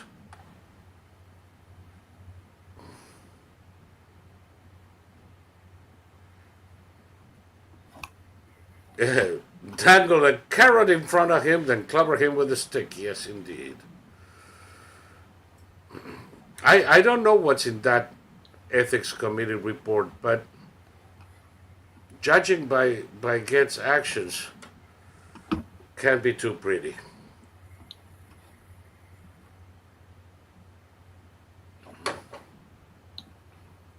By the way, you know who else reappeared this week? Who? Debbie Wasserman Schultz. Yeah, I saw that. The retard. Now she's doing the rounds accusing everybody of being a Russian agent. I saw that. The woman is a pimple in Hillary Clinton's ass. Did I tell you that I once threw her out of my house? No. I did. I think it was 1998. Could have been 97. I was living in Weston, Florida, and the recently created city of Weston, because it had been unincorporated till that point, was being formed. And Bonaventure, another unincorporated thing, wanted to join Weston in the new city of Weston. And she was from Bonaventure. And she was very active in uh, the rather uncompromising work of leading to the incorporation of Western. And then she came to my house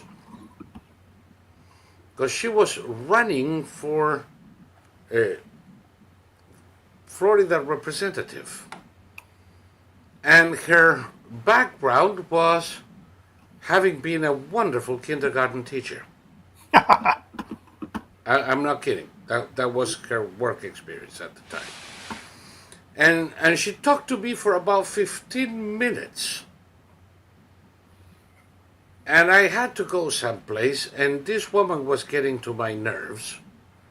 And I asked her a couple of questions, and I turned around and says, I'm sorry, but I don't vote for fascists. Oh, And she said, I'm Jewish. I said, okay. Half of the Jewish community in Rome were members of the fascist party. Welcome to the club. And the fact that you deflect from my observation only proves me correct. Leave my house now.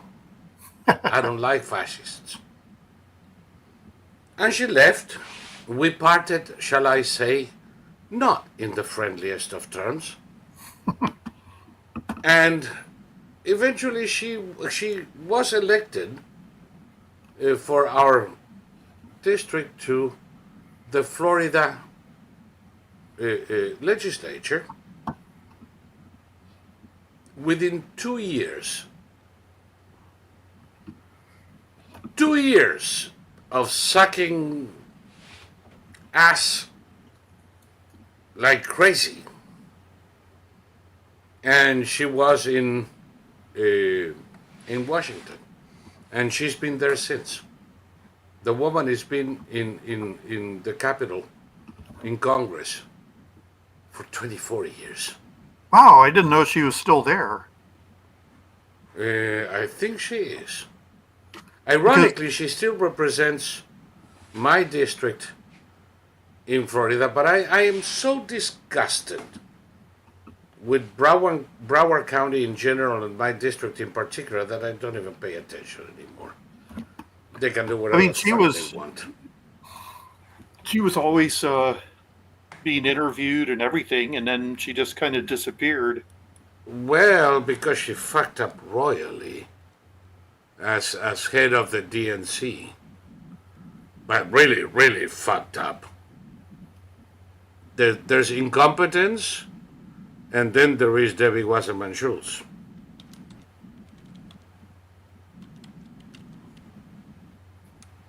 Let me see. Is she still there? Yeah, she's still there. In 88, she became an aide to Peter Deutsch. Then Deutsch ran for the Senate. I'm sorry, for the House, and won, but she didn't. Let me see. Born in Forest Hills, Queens. Oh, fuck. I knew it. Where is she now? I remember when she was at her peak. I remember some guy on the internet somewhere told me I couldn't criticize her because she'd had breast cancer. Yeah, she's still there. She's still there. January 3, 2023, she became co-chair of the House Democratic Steering Committee. And she's been in Congress since 2005. Yeah, it must have been 98 when I threw it out of home. I would do it again. But this time, I would physically push her to the sidewalk. Last time, I gave her a chance to walk there. What a stupid cow.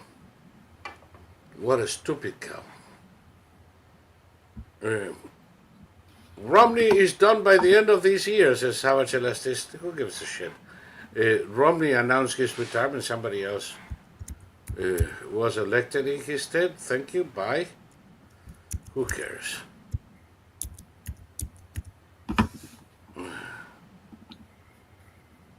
Too many perms. It's rotted her brain. He doesn't get a perm. Her hair is naturally curly. There you go. Something you didn't know. Somebody says here that she is Hillary's personal parrot.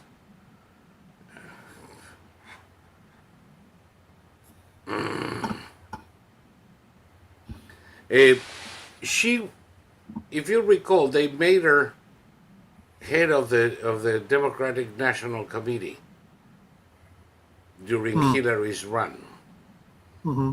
And she fouled up so badly and left such a mess of the accounts that they pushed her out immediately. The only thing I don't recall is if Donna Brasilia, I think, came after her. And she kind of disappeared. She didn't show up for any interview or anything of the sort. And I think by now she calculated people have forgotten how stupid she is, and it's made a comeback as Clinton's parrot. And her comeback is, Tulsi Gabbard is a Russian asset. Do they ever get tired of this bullshit? Well, I mean, I don't like Tulsi. And many a time I commented in our programs that Tulsi's garbage sounded like right out of Sputnik or RT. But if she's a Russian asset, she's an involuntary one. She's more of an idiot. well, I mean, I have no doubt that the people who repeat Sputnik propaganda, they're doing it because they believe it. You know, I mean, I'm sure Tulsi Gabbard honestly believes that she could appeal to Putin's inner child or whatever, and have him, you know, I'm sure she honestly believes that she can convince Putin to think about the welfare of Ukrainians, you know. Probably does. Also, remember where she's coming from, and she's got Code Pink written all over her. Is peace at any price. Mm-hmm. You are not that way, I am not that way. Well, Zelensky just said that Trump, with Trump as president, the war is going to end much sooner than it would have Yeah. otherwise. I know. And you and I have said it, and well, everybody was talking how Trump was going. By the way, all of this canard, all of this bullshit that some people say that Trump is going to end aid to Ukraine. Yeah, you know, they don't realize that this is a corollary to the Mar Russia bullshit.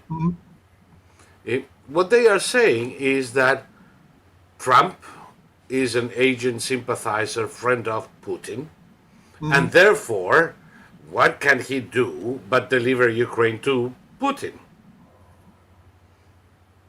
And the opposite is true. These people don't think before they speak. No, and Trump knows full well that you can't reward a country for, you know, annexing through violence parts of your neighboring country. Apparently, the South Ossetians are rioting, and they've chased the president out of the little enclave. Yes, and in Moldova, they finally re-elected their president, nice-looking woman, with a mandate to join the European Union and NATO. Mm-hmm. You know what's going to happen to Transnistria between a European Moldova and Ukraine. Yeah, exactly. They better start buying tickets now. Remember how they always used to say that, what the hell was it? That little Russian exclave, it's between Romania and Poland. It's on the, No, it's on the, isn't that Transnistria between no, Moldova, it's, Poland, and Ukraine? no, this is, let's see,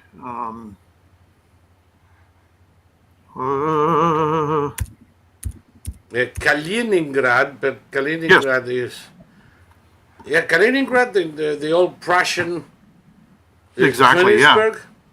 Okay, Remember, yeah, no, it's between Poland and Latvia. Latvia, okay. I'm looking at the map now. You're right. I had my, Jesus Christ. Okay, hold on. The problem is the Poland doesn't want it.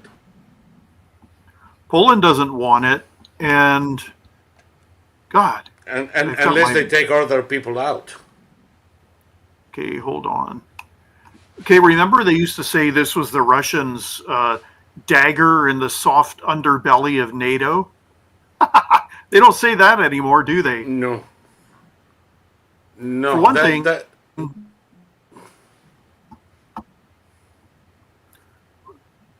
one thing, Putin took all the troops that were in Kaliningrad and he sent them to Ukraine, where they all got killed. So, and they were allegedly from elite units. Oh, those were the elite units that were to close the corridor between Poland and Lithuania Exactly. in order to invade Lithuania without a response from NATO. They actually had the plan, the fucking imbeciles, that if they closed that corridor, NATO would not be able to respond, and the Baltic states would fall back into Russian control without NATO.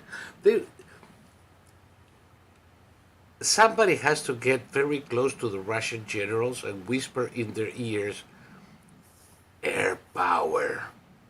Well, that's the thing. They've never heard of B-2 Spirit bombers. Jeez. Well, today, yeah. I was going to say, today Putin began a massive Stalin-esque purge of officers in his army, and they've been charged with giving him fake reports about the progress they're making in Ukraine. So they were essentially ordered to give Putin fake reports because Putin is all about killing the messenger. So, everything's going great. We're taking mile after mile. And today the axe came down and uncounted numbers of officers all the way down to the battalion level have been arrested by the FSB for giving Putin fake reports on the progress of the war. So he's spiraling out in all directions. He has no idea what to do. So he's like, I know, I'll chop off their heads. That'll solve everything. The end is not going to be pretty for Putin. No. He's going to die squealing like a pig with Well, a dozen of his own generals putting a dagger into him, like Julius Caesar. Well, they need so to hang that him nobody can claim they didn't do it. Like some buildings have flag poles that stick out of the side of the building. Yeah, hang him from it. Yeah, they need to get a 20-foot rope and tie the end of the flagpole end and then toss him out and just let him dangle there. Yeah. By the way, IOs had already written regarding, these morons who talk about the spirit of aloha for Putin and peace at any cost. that another possibility is they buy into the twaddle of people like Mersheimer, and Mersheimer. I call him Merscheisse. Does anybody read that idiot anymore? Victor Davis Hanson calls Tulsi's approach to geopolitics the therapeutic approach because it posits that we all want the same thing and that geopolitical conflict is a result of misunderstandings. We need to send social workers and psychologists to Russia, and that will solve the problem. I don't know. The whole thing to me is borderline ridiculous. Speaking of borderline ridiculous and people that I may not like personally, but I'm not opposed to their, shall we say, presence, appointments, presence, getting a job. This is another one. There we are. I needed to find. Okay. Look, listen to this. I don't know if you want me to stop every now and then so we can comment partially or wait till the end. how long is it? As long as we want to make it. The whole thing is 1:53. No, let's just play it. Okay. Cha-chang! You knew I was coming to this one. Oh, yes. Okay. I know. But try to make it up.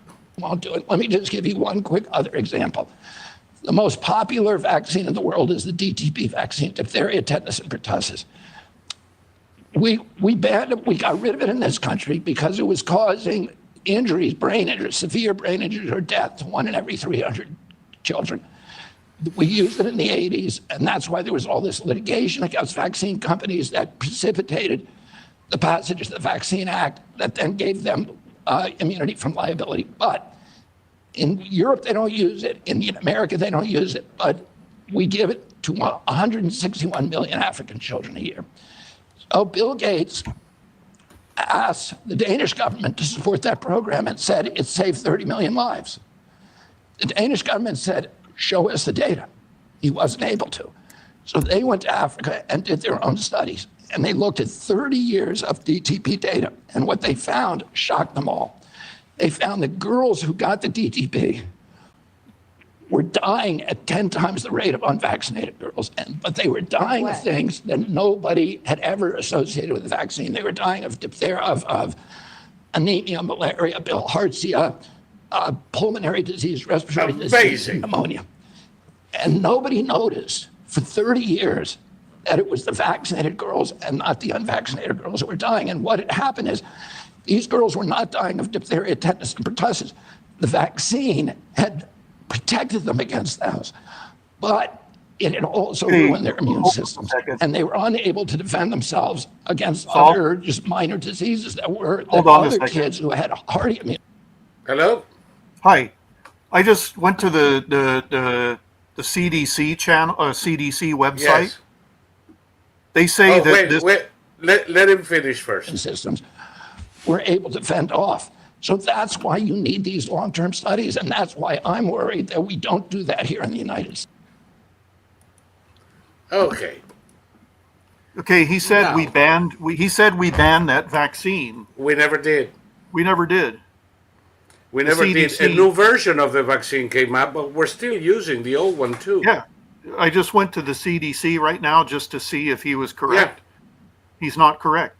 I'm glad you did, because my first observation is, no, we did not ban the DTP vaccine. We're still using it, in fact, but in reduced numbers because a new version, a more effective version, came up. Number two, it's not true that it's not in use in Europe. It is used in every country in Europe. Yes, we do use it in Africa too.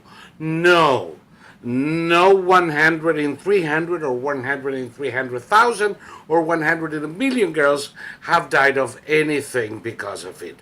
No, vaccines do not destroy the immune system. If it protects you against a particular disease, it's because it strengthened the immune system, you fucking imbecile. This vaccine is only for children 7 years old and younger. Yes.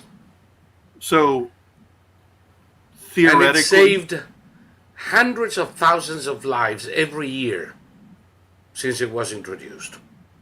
okay, now do you think he's lying or do you think he just doesn't know? I think it's a nut. Well, I but think he again, actually believes the shit he propagates. But See, that's that's what what I think. happens, with your brain on drugs. see, the problem with too many Americans is they simply repeat what they've been told by somebody else, and they never. The second he said we banned this vaccine in the 1980s, I went to the CDC website to see if that was true, and it isn't. Nobody No. does that. Nobody does that. If they did, all of the bullshit in this less than 2 minutes is based on a single paper from the early 90s that has been debunked for 20 years. When he says we don't do long-term studies, bullshit. In the same website, you're going to find dozens of long-term studies on this particular vaccine and its successor. Everybody does it, and we do it by ourselves, and we do it in collaboration with other countries. And there is a slew of information and hundreds of papers that set the record right, but that's not what he wants. He's a man on a mission. Well, the issue, yeah, and okay, I don't know if you saw this. It was a young black kid in high school, looked to be maybe 9th or 10th grade, and he was a Trump supporter, and he was by himself in his whole classroom. The whole class was against him, and he was asking. They said, "Oh, we've lost we're going to lose all our rights under Trump." And he said, "What rights? What rights? What rights?" And then he said, "I've asked you 5 times. Nobody said anything." He said, "The problem with all you people is you just heard this somewhere. Now you're running with it without doing, any critical thinking." And they were just, it was like one human being against a flock of screaming turkeys. It was really amazing. And that's what Robert F. Kennedy Jr., that's his issue. That's Tulsi Gabbard's issue. These people don't do any of their own research. And No, in the case of Kennedy, since the 80s, he's been grifting on anti-vaccine rhetoric. He's lived off of big salaries he paid himself from non-profits he built around fighting against the ill effects of vaccines. Now, he comes out and tells you, I'm not anti-vax. Bullshit. He fought against the polio vaccine. He fought against the mumps vaccine. So successfully indeed that nearly 40% of children in western New York State don't get vaccinated anymore. And that's why every now and then we have cases of polio and mumps and chickenpox, which is due almost entirely to activities of Robert F. Kennedy Jr. and people like him. Now, Trump is nominated him for the Department of Health and Human Services. And everybody is comparing him to Rachel Levine, the eunuch who happens to be the Surgeon General, which is an entirely different position.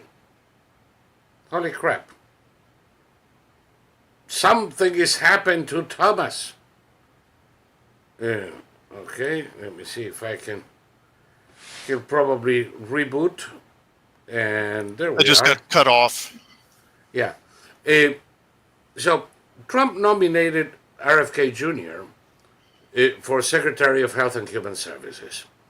All of the fucking morons on the net are comparing him to Rachel Levin, the eunuch who happens to be the Surgeon General. Completely different department. That's not where he's going. He's going to replace this bleeding moron. Javier Becerra, remember him? Of course you remember him. He's from Javier California. Becerra. He's from California. Yes, he was the Attorney General in California at one time. And without any medical background, without any science background, he was nominated and approved, mind you, as Secretary of Health and Human Services. And look at the Wall Street Journal back in the day. This is in 2022.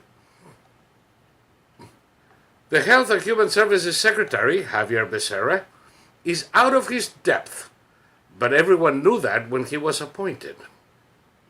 And he goes on to describe how Becerra was a California congressman until Jerry Brown tapped in to replace Kamala Harris as California Attorney General. How about that? The Biden administration is frustrated with his failure to coordinate the nation's vast health bureaucracy. If we could live through 4 years of Javier Becerra, who is indeed a moron of the first order, do you think we're going to have any problem surviving this moron? No, and I don't actually know. I don't know RFK Jr.'s organizational abilities. I don't know anything.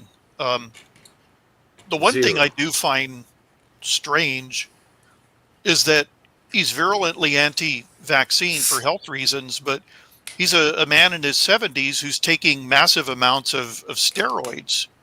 And yes, that's a terrible thing to do to your body. The funny thing is that they show his pictures as the picture of health, and what I see is a guy loaded with anabolic steroids. Well, it's really interesting. I told you I've been watching a lot of South Korean cinema and series. You said your wife watched The Amazing Attorney Woo or something like that. Yeah. Oh God, I actually watched 3 episodes with her, and I cracked up because you know Attorney Woo. What do you think about this? Attorney Woo, what do you think about that? I says, if I hear Attorney Woo one more time, I'm going to cut off my balls and feed them to the cat. Well, the interesting thing about these series, that all South Korean males, they have conscription there. You're all required to do military service. So a lot of these shows are about either men in the service or men right out of the service. And they're very fit, they're very muscular, but they look completely different from the average gym bunny that we see in our entertainment. Oh, yes. Or actor who's they're not built up. They're not built bulked. up. They're not bulked, but you could tell they're strong. And you see a lot of these in these series. These guys are doing a lot of physical stuff. Some of the crime shows, they have these eerie 40, 50-ish villains. And I'll be damned if this actor they don't do like a 4-minute fight scene without any edits. It's like, how are these people so healthy? And on the other hand, here in the US, when you see male actors like Brad Pitt is almost 60 years old, and he's still in movies taking off his shirt because he's on steroids. He takes steroids before he does the movies, and it gives you this completely generic body. You look at somebody, the telltale is the bulged muscle right here, right next to the neck. if somebody's got this bulged muscle right there, they're almost certainly taking steroids, because that's a muscle that's really hard to build up through, just regular exercise and weightlifting. And, for RFK Jr., a man of his age shouldn't be taking steroids. It's a recipe for disaster. Steroids Yes, it is is. is it's basically putting And if you do, fertilizer on your little cancer garden. yeah, and if you do, you start getting confused, uh, like me. Emery is correcting me, and he's right. Rachel Levine is not the Surgeon General, despite her ridiculous uniform. Uh, she's a Deputy Secretary of Health under Becerra.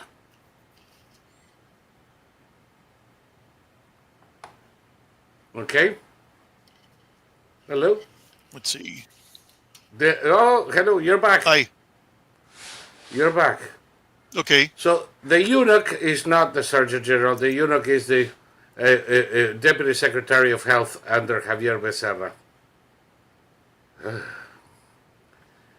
He's nuts, says Terry, referring to RFK Jr. and his use of steroids. His nuts must look like raisins.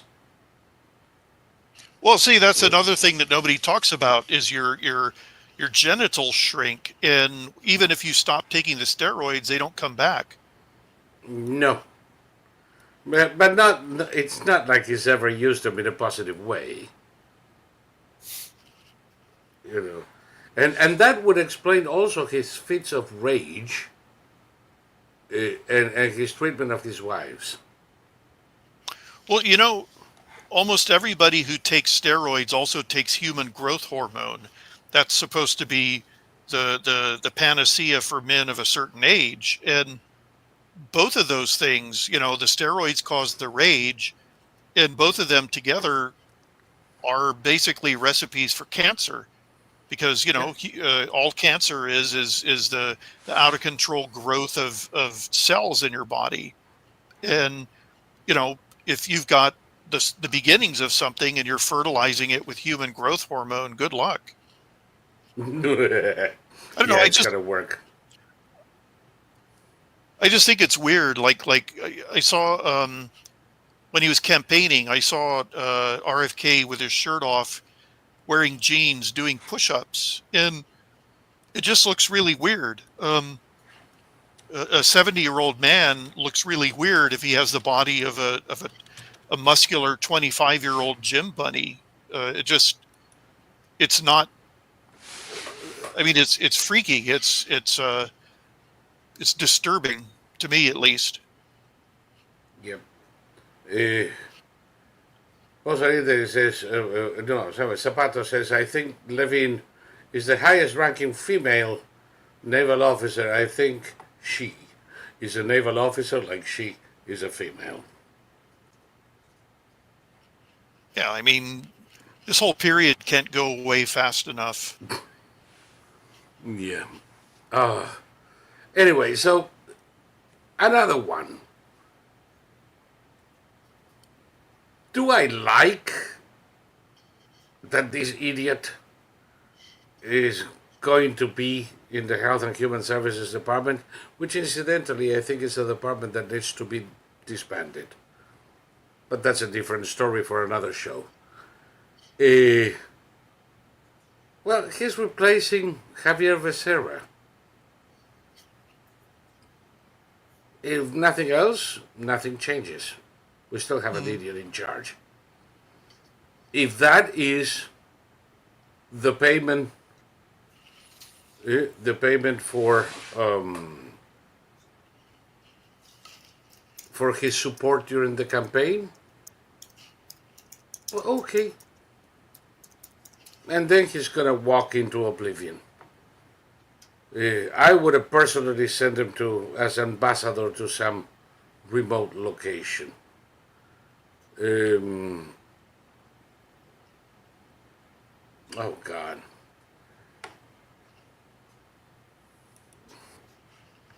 Where was I? Okay, so gone with this thing. You know what this is? I'm going to show you something now. Hmm.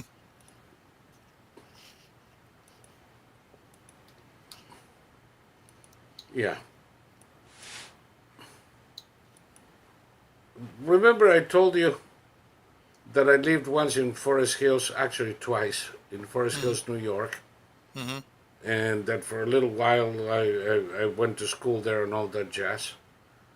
Uh, Sometimes I would pass in front of this house. Hmm. Do you know what this is? No. The childhood house of Donald Trump. Ah. Eh? What a humongous mansion!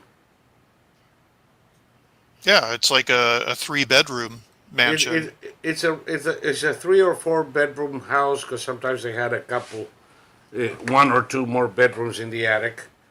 Uh, this is very much a middle class house. Usually, the neighbors that I know were all doctors, lawyers, um, the successful businessmen or merchants, the owner of the restaurant, and that sort of shit. Um People speak of Trump as if he had received what he has. No, no, no, no, no. He may have had some help from his father, but he made what he has. Because this is where he comes. This is Fred Trump's home. Well, aren't fathers supposed to help their children? Yeah, definitely. And I wouldn't mind if he had inherited his entire fortune. But the problem is that's another lie. Since we're talking about lies, let's not stop with a couple of idiots. People who claim that Trump inherited his fortune, he created nothing, they don't know what they're talking about. His father was definitely Well, upper middle class who lived middle class. well, even if Trump inherited his fortune, do you know how hard it is to inherit something and then expand on it and keep it? Oh, Like, and 40 years later, you still have it and increased? well, this is the thing that in the past, you look at these names like the Vanderbilts and um, that's the only one I could think of right now. Yeah, They passed their fortune down from generation to generation, and the children were taught how to manage it and how to grow it, and you know the Vanderbilts didn't have a Scrooge McDuck vault full of cash. They had businesses. They had essentially they had organizations that gave people jobs and paid, and you know the whole notion that wealth, inherited wealth or generational wealth, is somehow immoral. It's that itself is a completely immoral concept, because absolutely. it's basically nobody's business. Like, when I think about someone like Elon Musk, you know, 200 odd billion dollars, that doesn't bother me. It's not my money. It's his money. I'm not jealous. I don't want the government to take some of his money and give it to me. It's his business. As it's not my business in the slightest. You know. I not only have no problem with that, I abhor any kind of inheritance tax. Yeah. Usually, it's the end of many a family business. Hmm. The son inherits the father's bakery, has to pay a shitload of money, can't, ends up selling the bakery to pay the taxes on it. If you build something, if you create wealth, and you pay taxes on it, it's yours. And it's yours to keep and it's yours to give. and you can bequeath it to your children, to your church, or to a homeless shelter. I don't give a flying fuck. It's your decision. And it shouldn't be taxed either way. I remember years ago, I saw some Californian politician. They were talking about inherited wealth. And this guy had this set piece that he would roll out. And he said, imagine two little kids in kindergarten, and one kid is from a poor family and he's got nothing, and the other kid is going to inherit hundreds of millions of dollars. How fair is that? And that Very fair. that got the guy elected. People thought, Yeah. oh, that's so unfair. And it's like, To me, well, it's it's neither very fair fair. nor unfair. It's neither fair nor unfair. It's just reality. It has No, no, nothing no. to do. To me, it's fair because, you know, if your father made a fortune and wants to give it to you, that's perfectly fine and nobody should interfere. And if your father didn't make a fortune and you're not getting anything, well, what did you expect? Well, for me, you can't apply a term like fairness to it because Of course. it lacks a fairness content. It's just simply reality. It's like saying Yeah. this kid was born with one leg and this kid was born with two legs. How fair is that? Well, it's like it's neither fair nor unfair. It's just what happened. And Look, but you know, these idiot Californian voters, they voted this guy in. Then of course he started taxing the hell out of them, and then they were all sad, and then they reelected him. So it's just like, stop Screw you. bitching about your problems, Californians. oh yeah. Deb says, or the family farm. How many cases do I know of people who had to sell their family's farm because they couldn't pay the taxes on the death of their parents? Savage Elasticity saying in the UK's farm inheritance tax starting in 2026, very unfriendly to those families who have farmed their lands for generation. Yeah, they're going to have to cough it up. Yeah, And good by luck. the way, that is the fascist thing, you know, because they're going to have to cough it up, and it's not going to be another family farmer that buys it. It's going to be Cargill or Monsanto or some other conglomerate that is, you know, taking advantage of the fact that people have to sell their farms to buy it at a discount.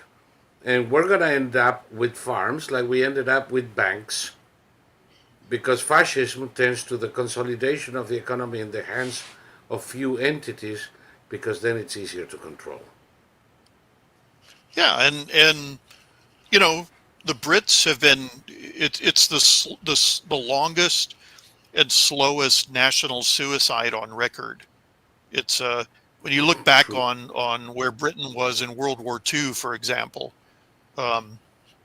You know, the Brits invented things that we copied. The Brits, it was their idea to put the Rolls-Royce Merlin engine into the North American P-51 Mustang, and that British engine was what made that the best fighter The aircraft in best, the World best War II. firecraft in World War II. Uh, Yeah, and you know think of this. that Britain is gone.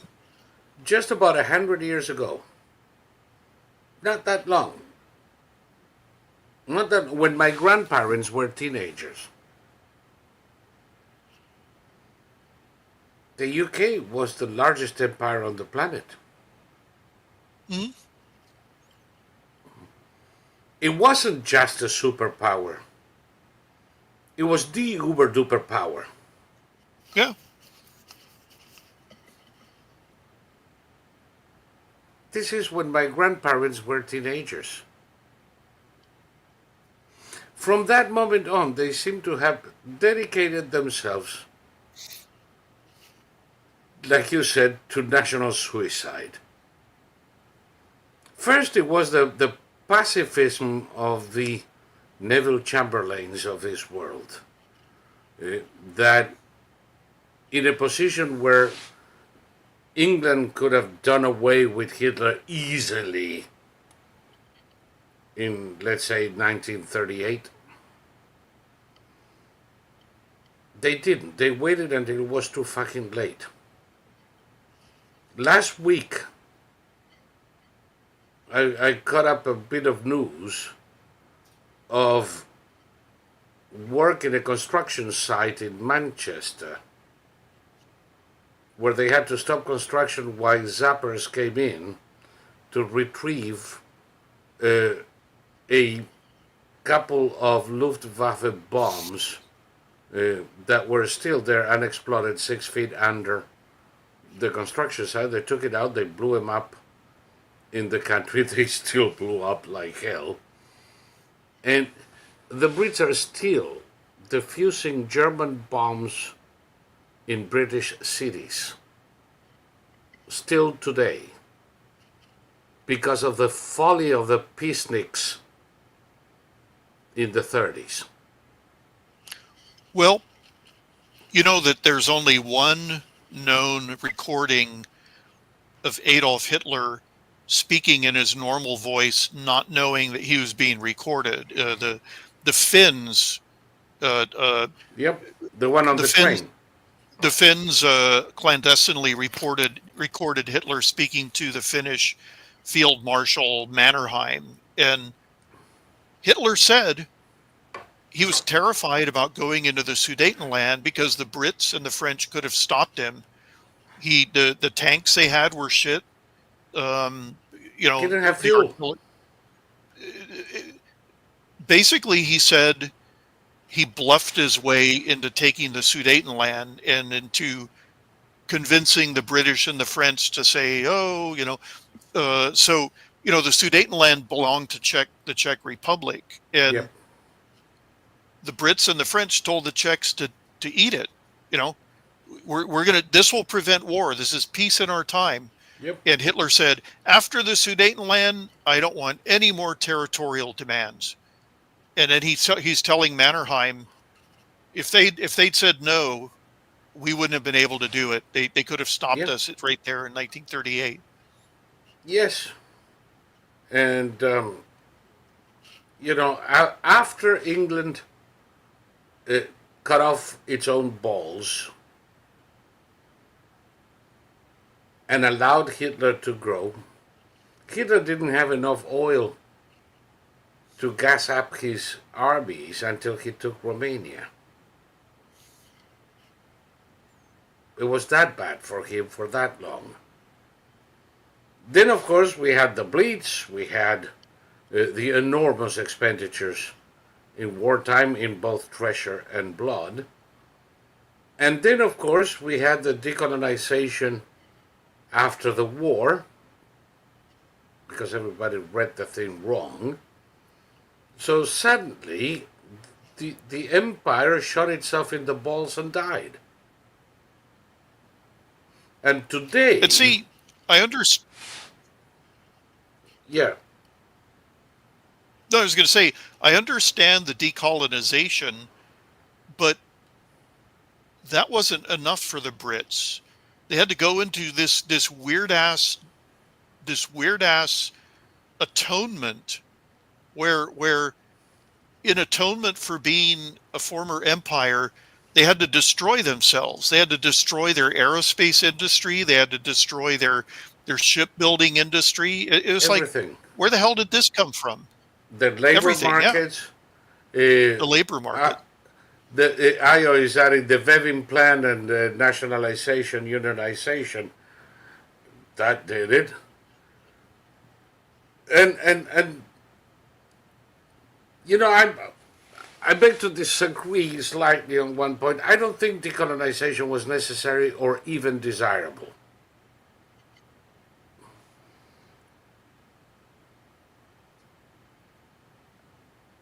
The empire brought civilization to a lot of lands that would probably be still in the Stone Age if it hadn't been for Britain's participation in their life,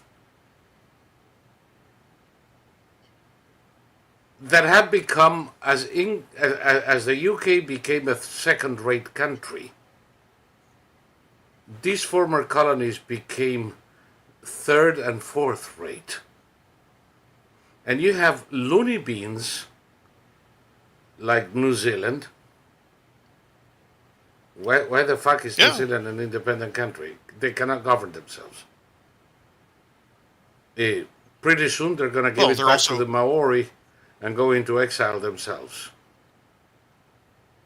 Well, this is the thing. They got rid of all their all their fighter jets to set an example for the rest of the world. Like, what kind of craziness is that?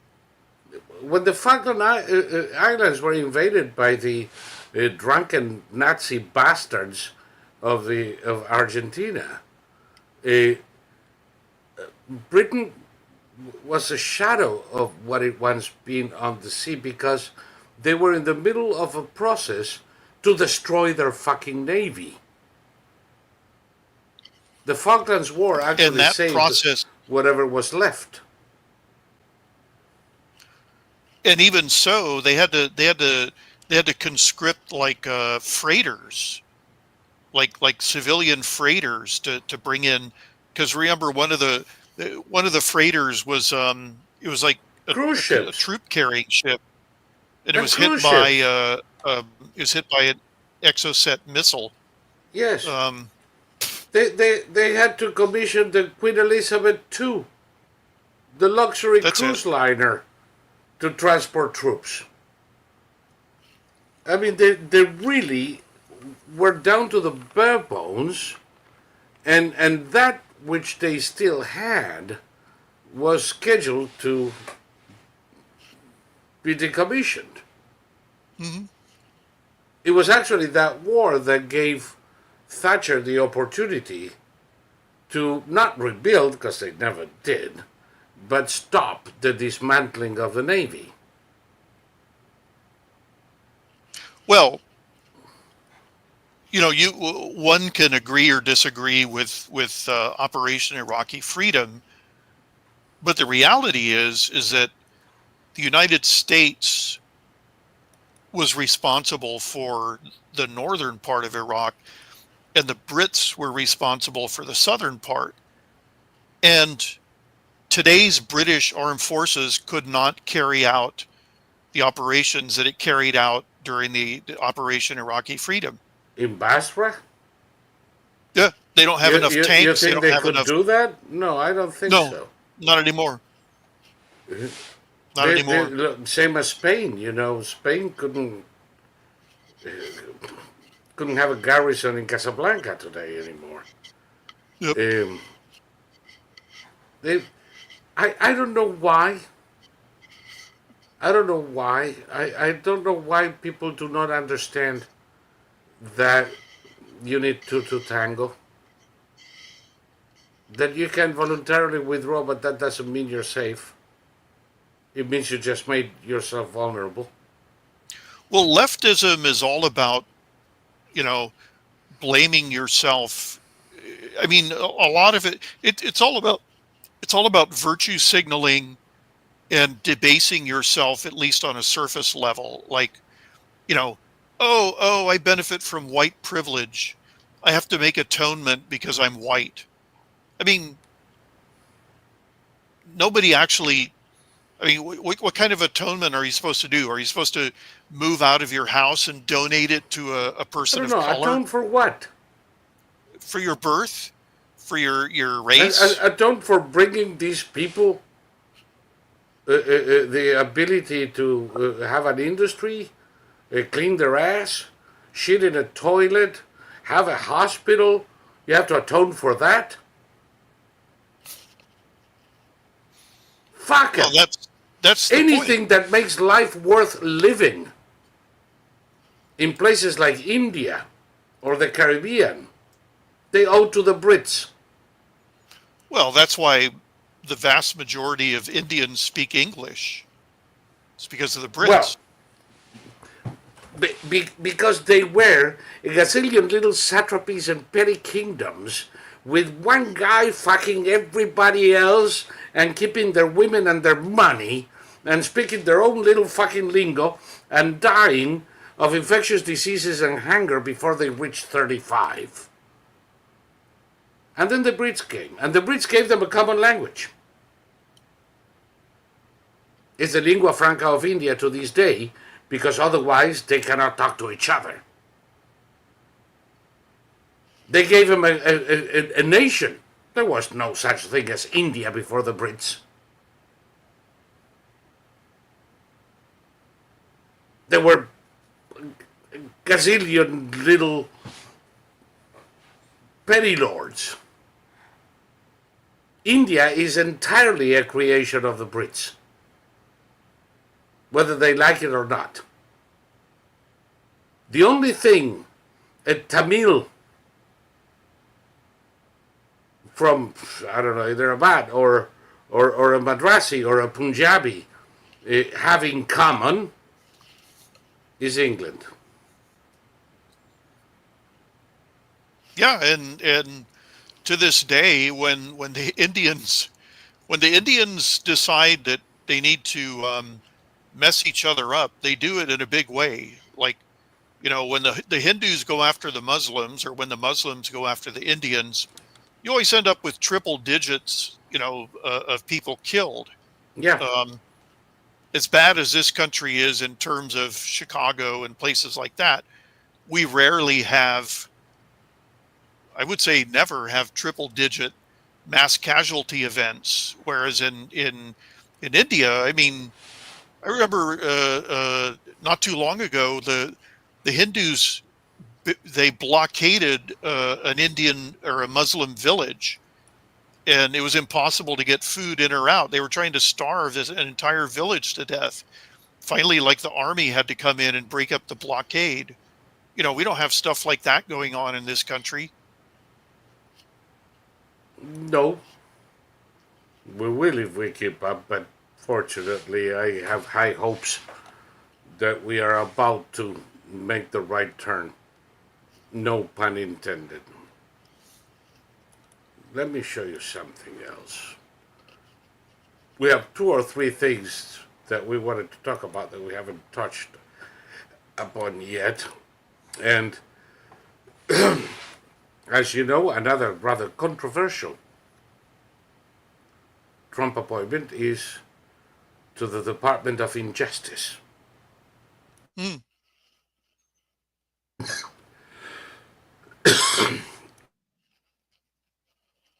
And that would be none other than the imbecile who just resigned from the House.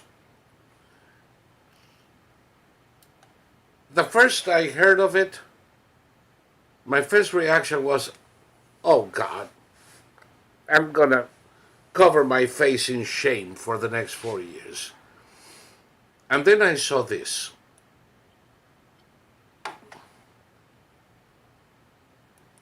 Yeah. Look at this beauty. Many in government are worried about Trump's return. At DOJ, they are terrified. And the article goes on talking about the various apparatchiks in the Department of Injustice that are really like shitting their pants and heading for the hills. Good! I like that! It saves us the trouble of having to fire them. Well, and also Matt Gaetz is the right guy for that particular job, isn't he? Yes, he's the hatchet boy. If he is there 6 months to a year and clears the deck, then somebody else can come up to build after him. Yeah. But the reaction of the deep staters in the Department of Injustice is all the incentive I needed to accept the nomination and say, wow, maybe it is the correct one. Yep. I see you agree with that. Damn it. I'm Yeah, trying to have a because, discussion, but you agree. well, a discussion, sometimes you get to agree during discussions. Hey, nothing wrong with that. And the last 2 things that I wanted to show you. One is how the I showed this to the folks on Thursday, so some of them are going to see it twice. But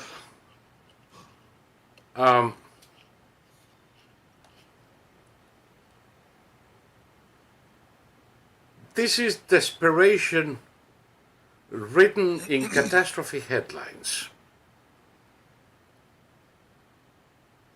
Oh fuck, I'll show you, and I won't give you any more introductions for that. This was actually published this week.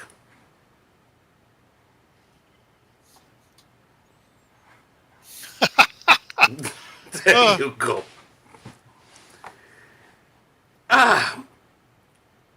Mohammed bin Salman warns Israel against hitting the Islamic Republic, marking turn towards Tehran and away from US-supported normalization with Jerusalem.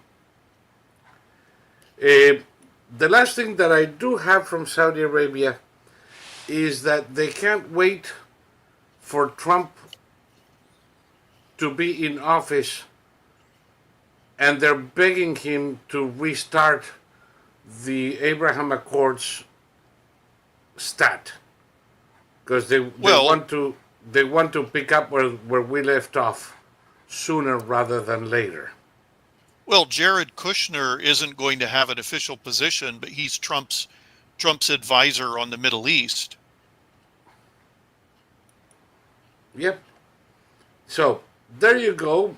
Apparently Saudi Arabia is now aligning itself with Iran. These people are not stupider because they don't train more often.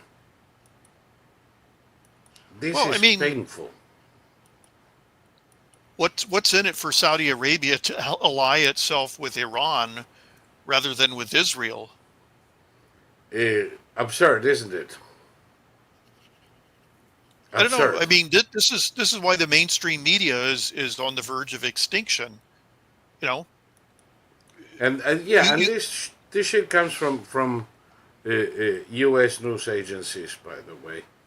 Oh, of course. Of course. The same U.S. news agencies who lost 90% of their viewers. Yes, those. Or things like the L.A. Times that is now begging forgiveness and promising a return to objective journalism, which is tantamount, incidentally, to a fucking confession that they've been doing nothing but propaganda until now. They did the same thing somewhere. They did the same thing after the end of the major operations in Operation Iraqi Freedom. They came out and they said, "We're sorry, this is terrible. We're going to get back to." And it's like to reporting fairly. No, they didn't do that. But the thing is, if I were to say to you, I'm sorry. I'm very sorry, Thomas. I haven't been honest. Starting in our next show, I promise you I'm going to say the truth and nothing but the truth, and I'm not going to lie anymore. What am I doing? Well, you're desperately trying to keep me on your show. I'm also confessing to the fact that I've been lying to you. Sure. Okay?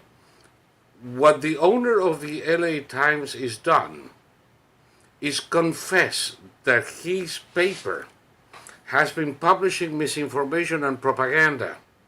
Yeah. And that he was aware of it. Yeah. But see, and that he had the ability to change it because he claims he's doing it now so that he doesn't go bankrupt. Well, I mean, good luck, because where the hell is he going to find journalists whose heads aren't rotted by journalism school?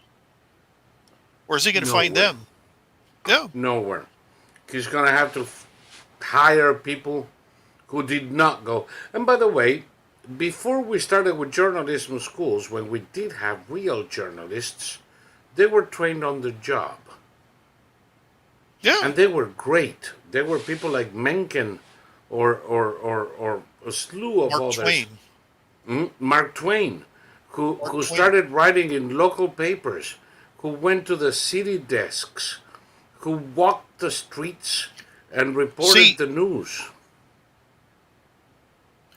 The reason they could do that was because everybody was taught to read and write.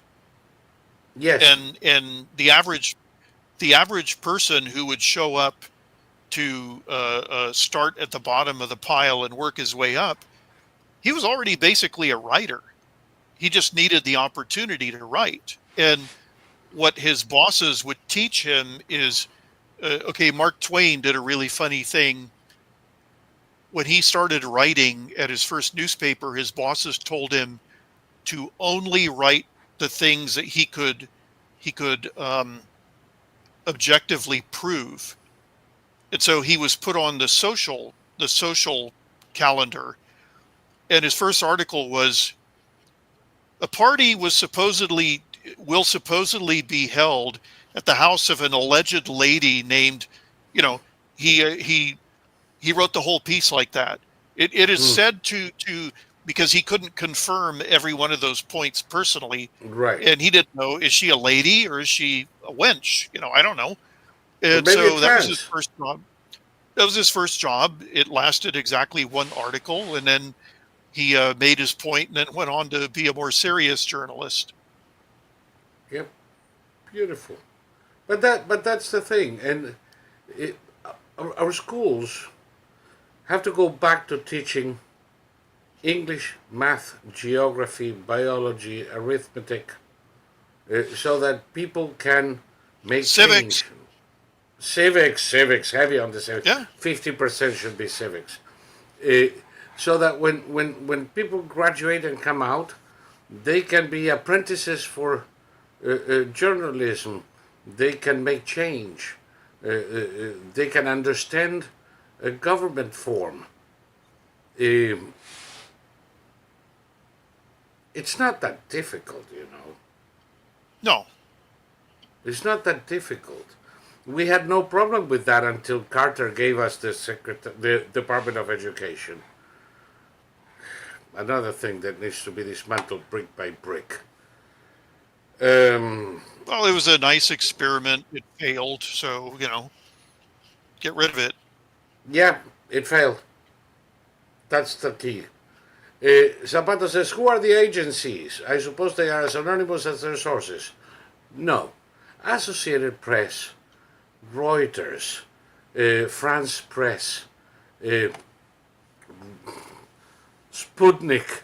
Every country has either a state agency like Sputnik or almost a state agency like France Press, and then you have private agencies in the US that have become essentially a branch of the Democratic Party, like Associated Press. Um, they're not anonymous. You can find out who they are very easily.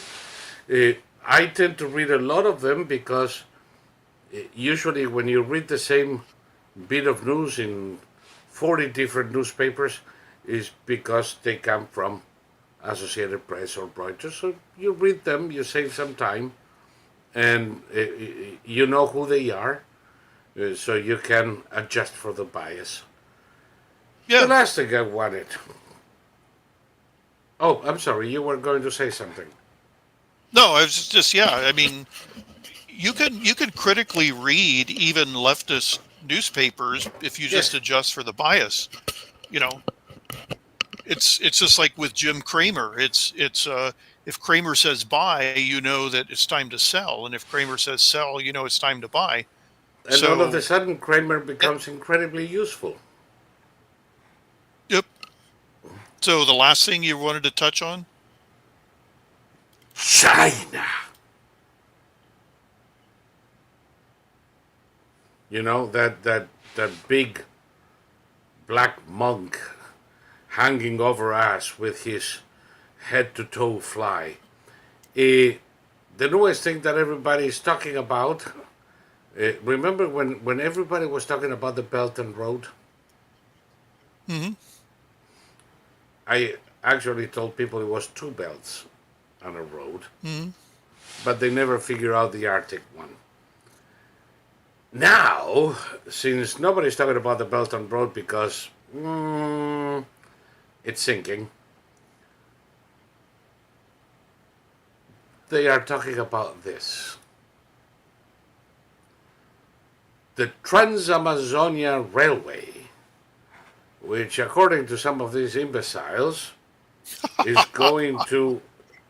Let me see if I can find the text, because it's. Oh, there we are. The plan is to build a port. The port they are building, but that's a different thing. That can move cargo from Brazil to China. Ports, I should say, do not move cargo anywhere. They just move cargo from land to ships and vice versa. These will avoid. I don't know where they learn English. There's probably a Chinaman who's writing this shit.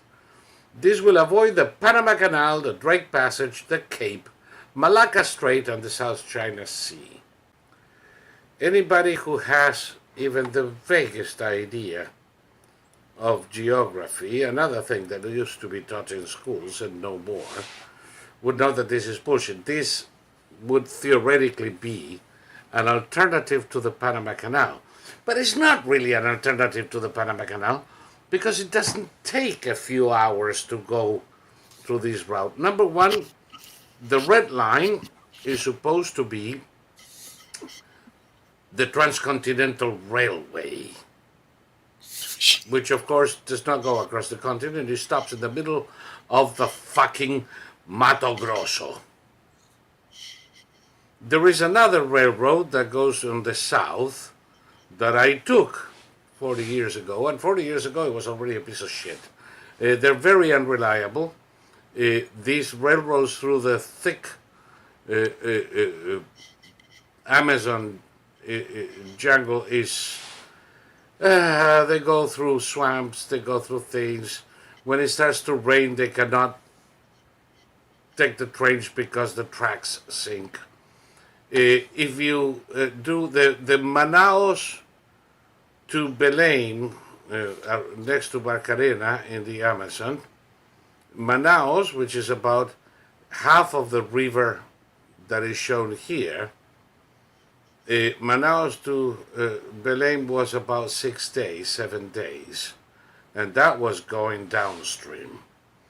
This is supposed to take it from Porto Velho, so it would take about, maybe 10 to 15 days to get to the Caribbean.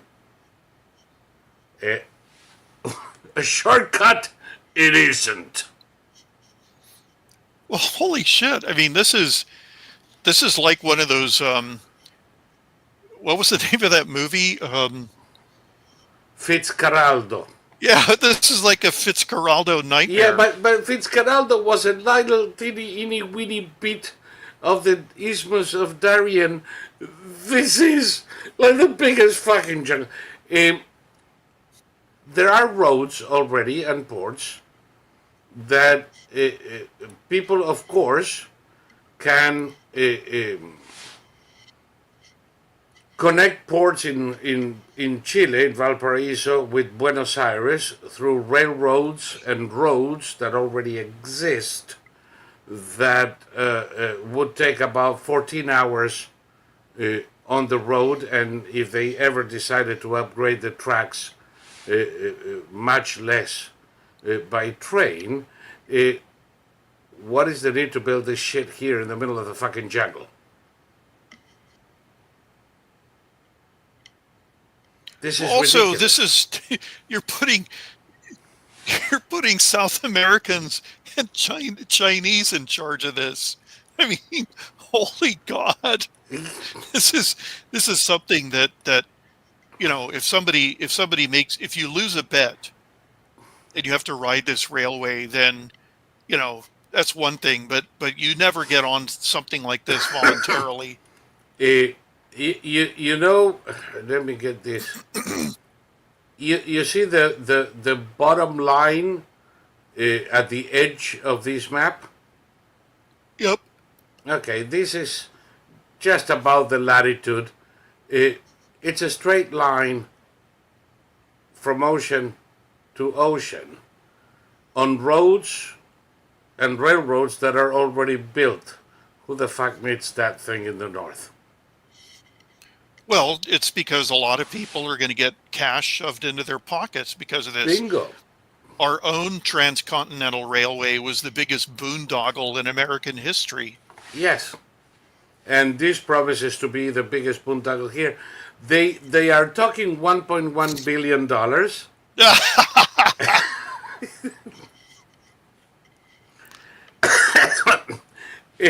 It's going to be 100 billion if it's ever finished, which I think it won't. So apparently China is still Well, spending money it doesn't have on projects that will never be done with governments that won't last. And that is the Chinese expansion. They are as incompetent in geopolitics as they are in managing their own country. well, here in California, which is a first world state, the previous governor signed an edict that would build a high-speed railway that would basically go from Los Angeles to the Bay Area, and it would cost us only $7 billion. I think they price is already now spent up- 35. Yeah, the price is over 35 billion now. Yeah. It's they think it's going to be probably 70 billion in total, and so far they've only built a tiny segment between like Bakersfield and I mean just two cities that no commuter That nobody wants to go goes. to. And the original plan of having a high-speed railway go all the way up there, it's been scrapped, and now people will take the train to a certain point and then they'll detrain and they'll get on a regular speed railway, go up a certain way, and then they'll get on another high-speed railway. So that's in a drive. first world country. That's in a first world country. Just imagine the nightmare that this transcontinental railway in a first world country without the Mato Grosso exactly. and the Amazon jungle in it. Yeah. It's never going to happen. It's one of those pipe dreams. I imagine a lot of friends of a lot of people are going to make a shit ton of money. Sure. But that's about it. Yeah. But that's about it. Somebody says, and the environmentalists, savage elasticity. And the environmentalists aren't having a meltdown over these? Or is it okay because China is doing it? Yeah. China's farts smell like roses, my friend. There are no environmental concerns. Actually, let me put it this way. There are no environmental reasons to go against any project anywhere in the world. When environmental concerns are raised, it has nothing to do with the environment and everything to do with who profits. In Spain, somebody asked in the chat before if it was true that the European Union had caused the floods in Spain. And it is indirectly true, but it's not the whole truth. Europe launched its Agenda 2030, which includes a restoration of nature. Imagine the goal of these people. Imagine these imbeciles like Mickey Mouse in Fantasia who want to restore nature to what it was. Nature is in a constant state of flux and change, baby. You can't restore it ever. Yeah. That's why we're not Well- in the Pleistocene era anymore. Exactly. That's why the earth is not covered with water. Or Or ammonia. we don't live in what is it, Pangea? Remember? Yes, all Pangea, the continents the were single one continent, called Pangea or something. Yep. So,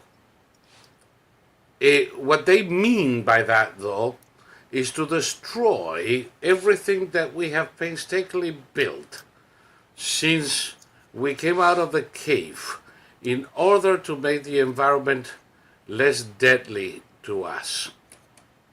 One of those things is building dams. Dams have several purposes.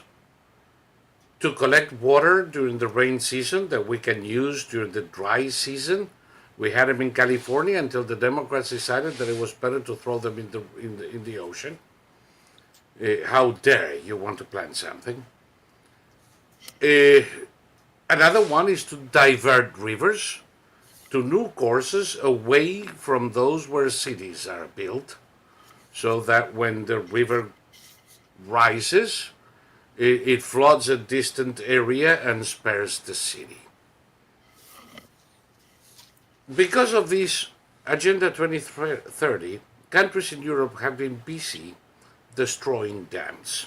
We have discussed it here, Thomas, a few times over the past 2 years as folly, as something that couldn't end well. Well, it didn't. Most countries have already demolished in the order of 30 to 50 dams. In Spain, they went overboard. They demolished almost 300, including all of the dams that control the flow of the Turia Basin from the hills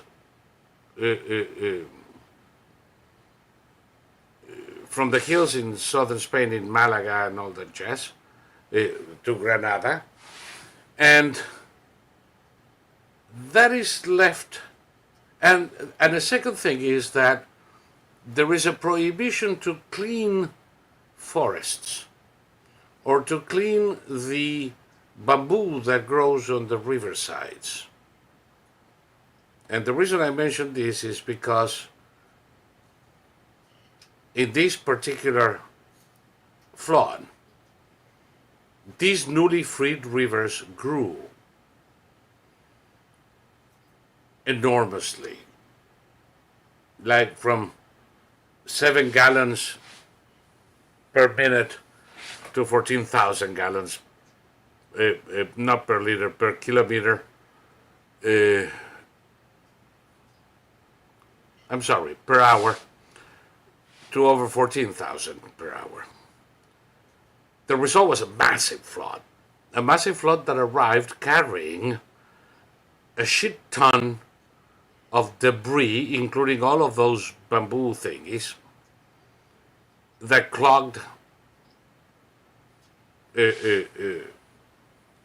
possible ways of the river to empty into the ocean, creating literally dams of their own, and it literally destroyed a number of cities. There's still, this happened 10 days ago, 15 days ago, they're still getting corpses from under the mud. Of course, the socialists are already talking about climate change. Well, I've compiled a list. The first historical reference to a flood in that area is from 1321. And the reason we don't have earlier reports is because there was nobody there. This is land that was conquered from the Moors in the 1400s. So in 1321 we have the first report. Every 20 to 27 years there's been a similar flood due to similar cyclical atmospheric conditions. Like clockwork. The last one had been in 1957. There are 5 of them in the 19th century, 6 of them in the 17th century, you know, due to all of the automobiles going around Andalusia at the time. After 1957, the government built a system of dams and channels, and there wasn't one since. And this system of dams and channels handled it beautifully. One of the cities that was spared the floods because it possesses an oddity. A big dam built by Emperor Augustus 2,000 years ago. Because of the historic nature of the dam, it is a UNESCO World Heritage Site, they couldn't demolish it. And this one stone dam built by the Romans 2000 fucking years ago spared the town. The videos of the water rushing through the dam and being diverted away from the city is something to see. Roman engineering at its best. But downriver, it was a different story because the dams that the Spaniards built to do the very same job were not there anymore. And now they have. But there was another project to build a system to deviate this river that had a price tag of 200 million. Now they're going to spend a couple of billion to pay for the damages of this one storm. Blame it on global warming and wait for the next big storm. They cannot be stupider. It is impossible. It doesn't matter if they train, like I always say. There is no way that anybody can be more stupid than the people who destroy the dams and who are as responsible, or rather, and who are responsible for the death of so many, because we had tamed nature and they released the tiger again.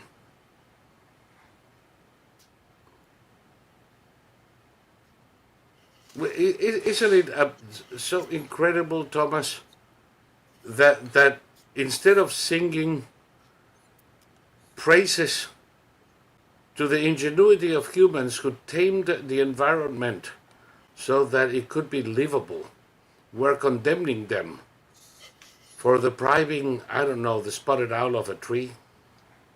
Well, I mean, I challenge all these people to go back and live in the Stone Age.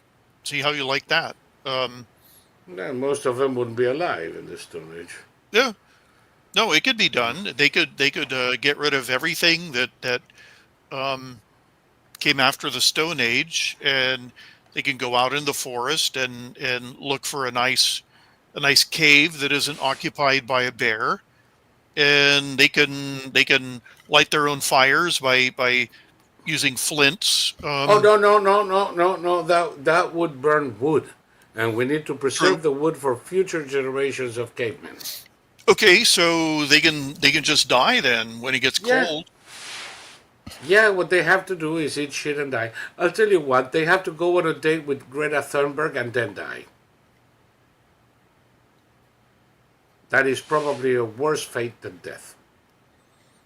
Yeah, she's like what, 20 years old now? She's of age. They can do it. Go. Go on a date with Greta Thunberg, and if you survive that, which I doubt very much, then you can throw yourself off of a bridge. No, I mean it's so phony. It's like the Just Stop Oil people. Oh God. You know, all they need is a nice couple of wooden shampoos from the police. You know, and they'll stop. They'll never do it again. I'm all in favor of that. Yeah. Anyway, that's the two things I had left. Do you have anything you wanted to discuss? We haven't. I am finished. Then, being way past the time we usually set for ourselves, let's call it a day. And just a reminder, because I have to do this, all of this is free to watch, people, but it's not free to produce. Our time is not free. We're putting a lot of effort and a lot of money trying to get this channel and SQV going. And we need your support, and we're not ashamed to say it. So if you can, please do it.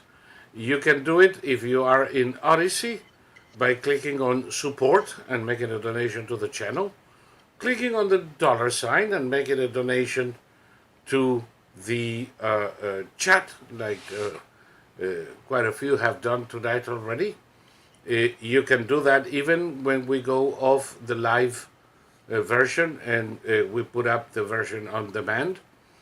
Or you can, even better, become a member of this channel and have access to programming that is exclusive to members as a thank you.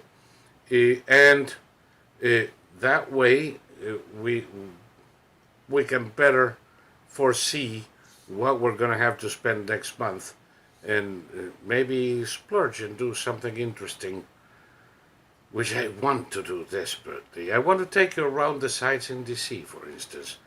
But if I cannot pay for the hotels or the gas, fuck it. I'm already paying enough without doing that.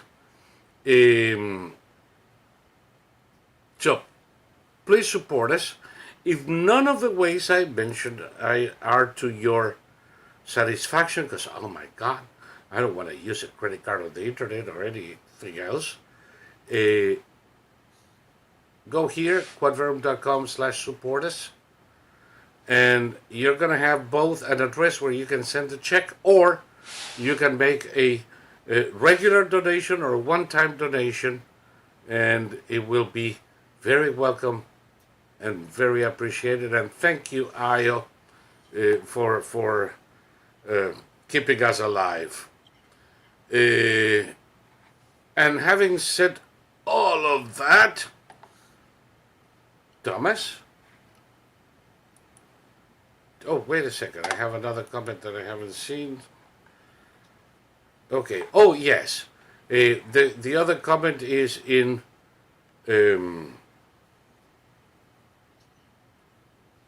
YouBoob, which I don't like, but we've been staying there, and maybe I just want them to suspend me again so I can just fuck off. But for the people who are watching us in YouBoob, if you want to talk to us, if you want to interact with us in the shows, you have to click on the link to the show in Odyssey, because the chat in Odyssey is the only one we interact with. Likewise, if you're watching this on Twitter, either on my timeline or Thomas, who Sam still suggests I have taken over, because I control Thomas's mind, and he's a fucking idiot who's gonna do whatever I tell him, right? Right? I control his mind. Oh. Now I'm sucking his mind, bringing it over here. People who make those comments are beyond stupid. I'm never going to answer anyone directly, but I am going to make fun of you till the day I die, because you make Alexandria Ocasio-Cortez and Greta Thunberg look like very intelligent people. Now, if you are there, you can put a comment there. I may or may not answer it. Thomas will know, because he doesn't write in Twitter. There is no upside. I do, because I'm still trying to promote Quod Verum, but I'm sort of getting to the point where the epithelial fabric of my scrotum is beginning to expand very close to the point of rupture. That is, it's breaking my balls. So I don't know how long I'm going to do this Twitter thing. We'll always be in Quod Verum one way or another. And having said all of this, and by the way, you know what else is happening on Twitter? It's I keep getting messages all the time of new followers, and it goes up a couple of hundred, and then all of a sudden 200 disappear, back to the same number, and then it crawls back again, and when I get there, and back to the same place. It's happening every month with surprising regularity. And the other thing is, this week I have 60, 70,000 impressions per day. And the next week, with exactly the same way of operating, it goes down to 7,000. And it goes up and down like the emotions of Nancy Pelosi, who I have to report I derived great pleasure watching her cry the other day. I hope it becomes a daily event. But, you know, she goes from exhilaration to depression, probably depending on the brand of scotch available. That's the activity.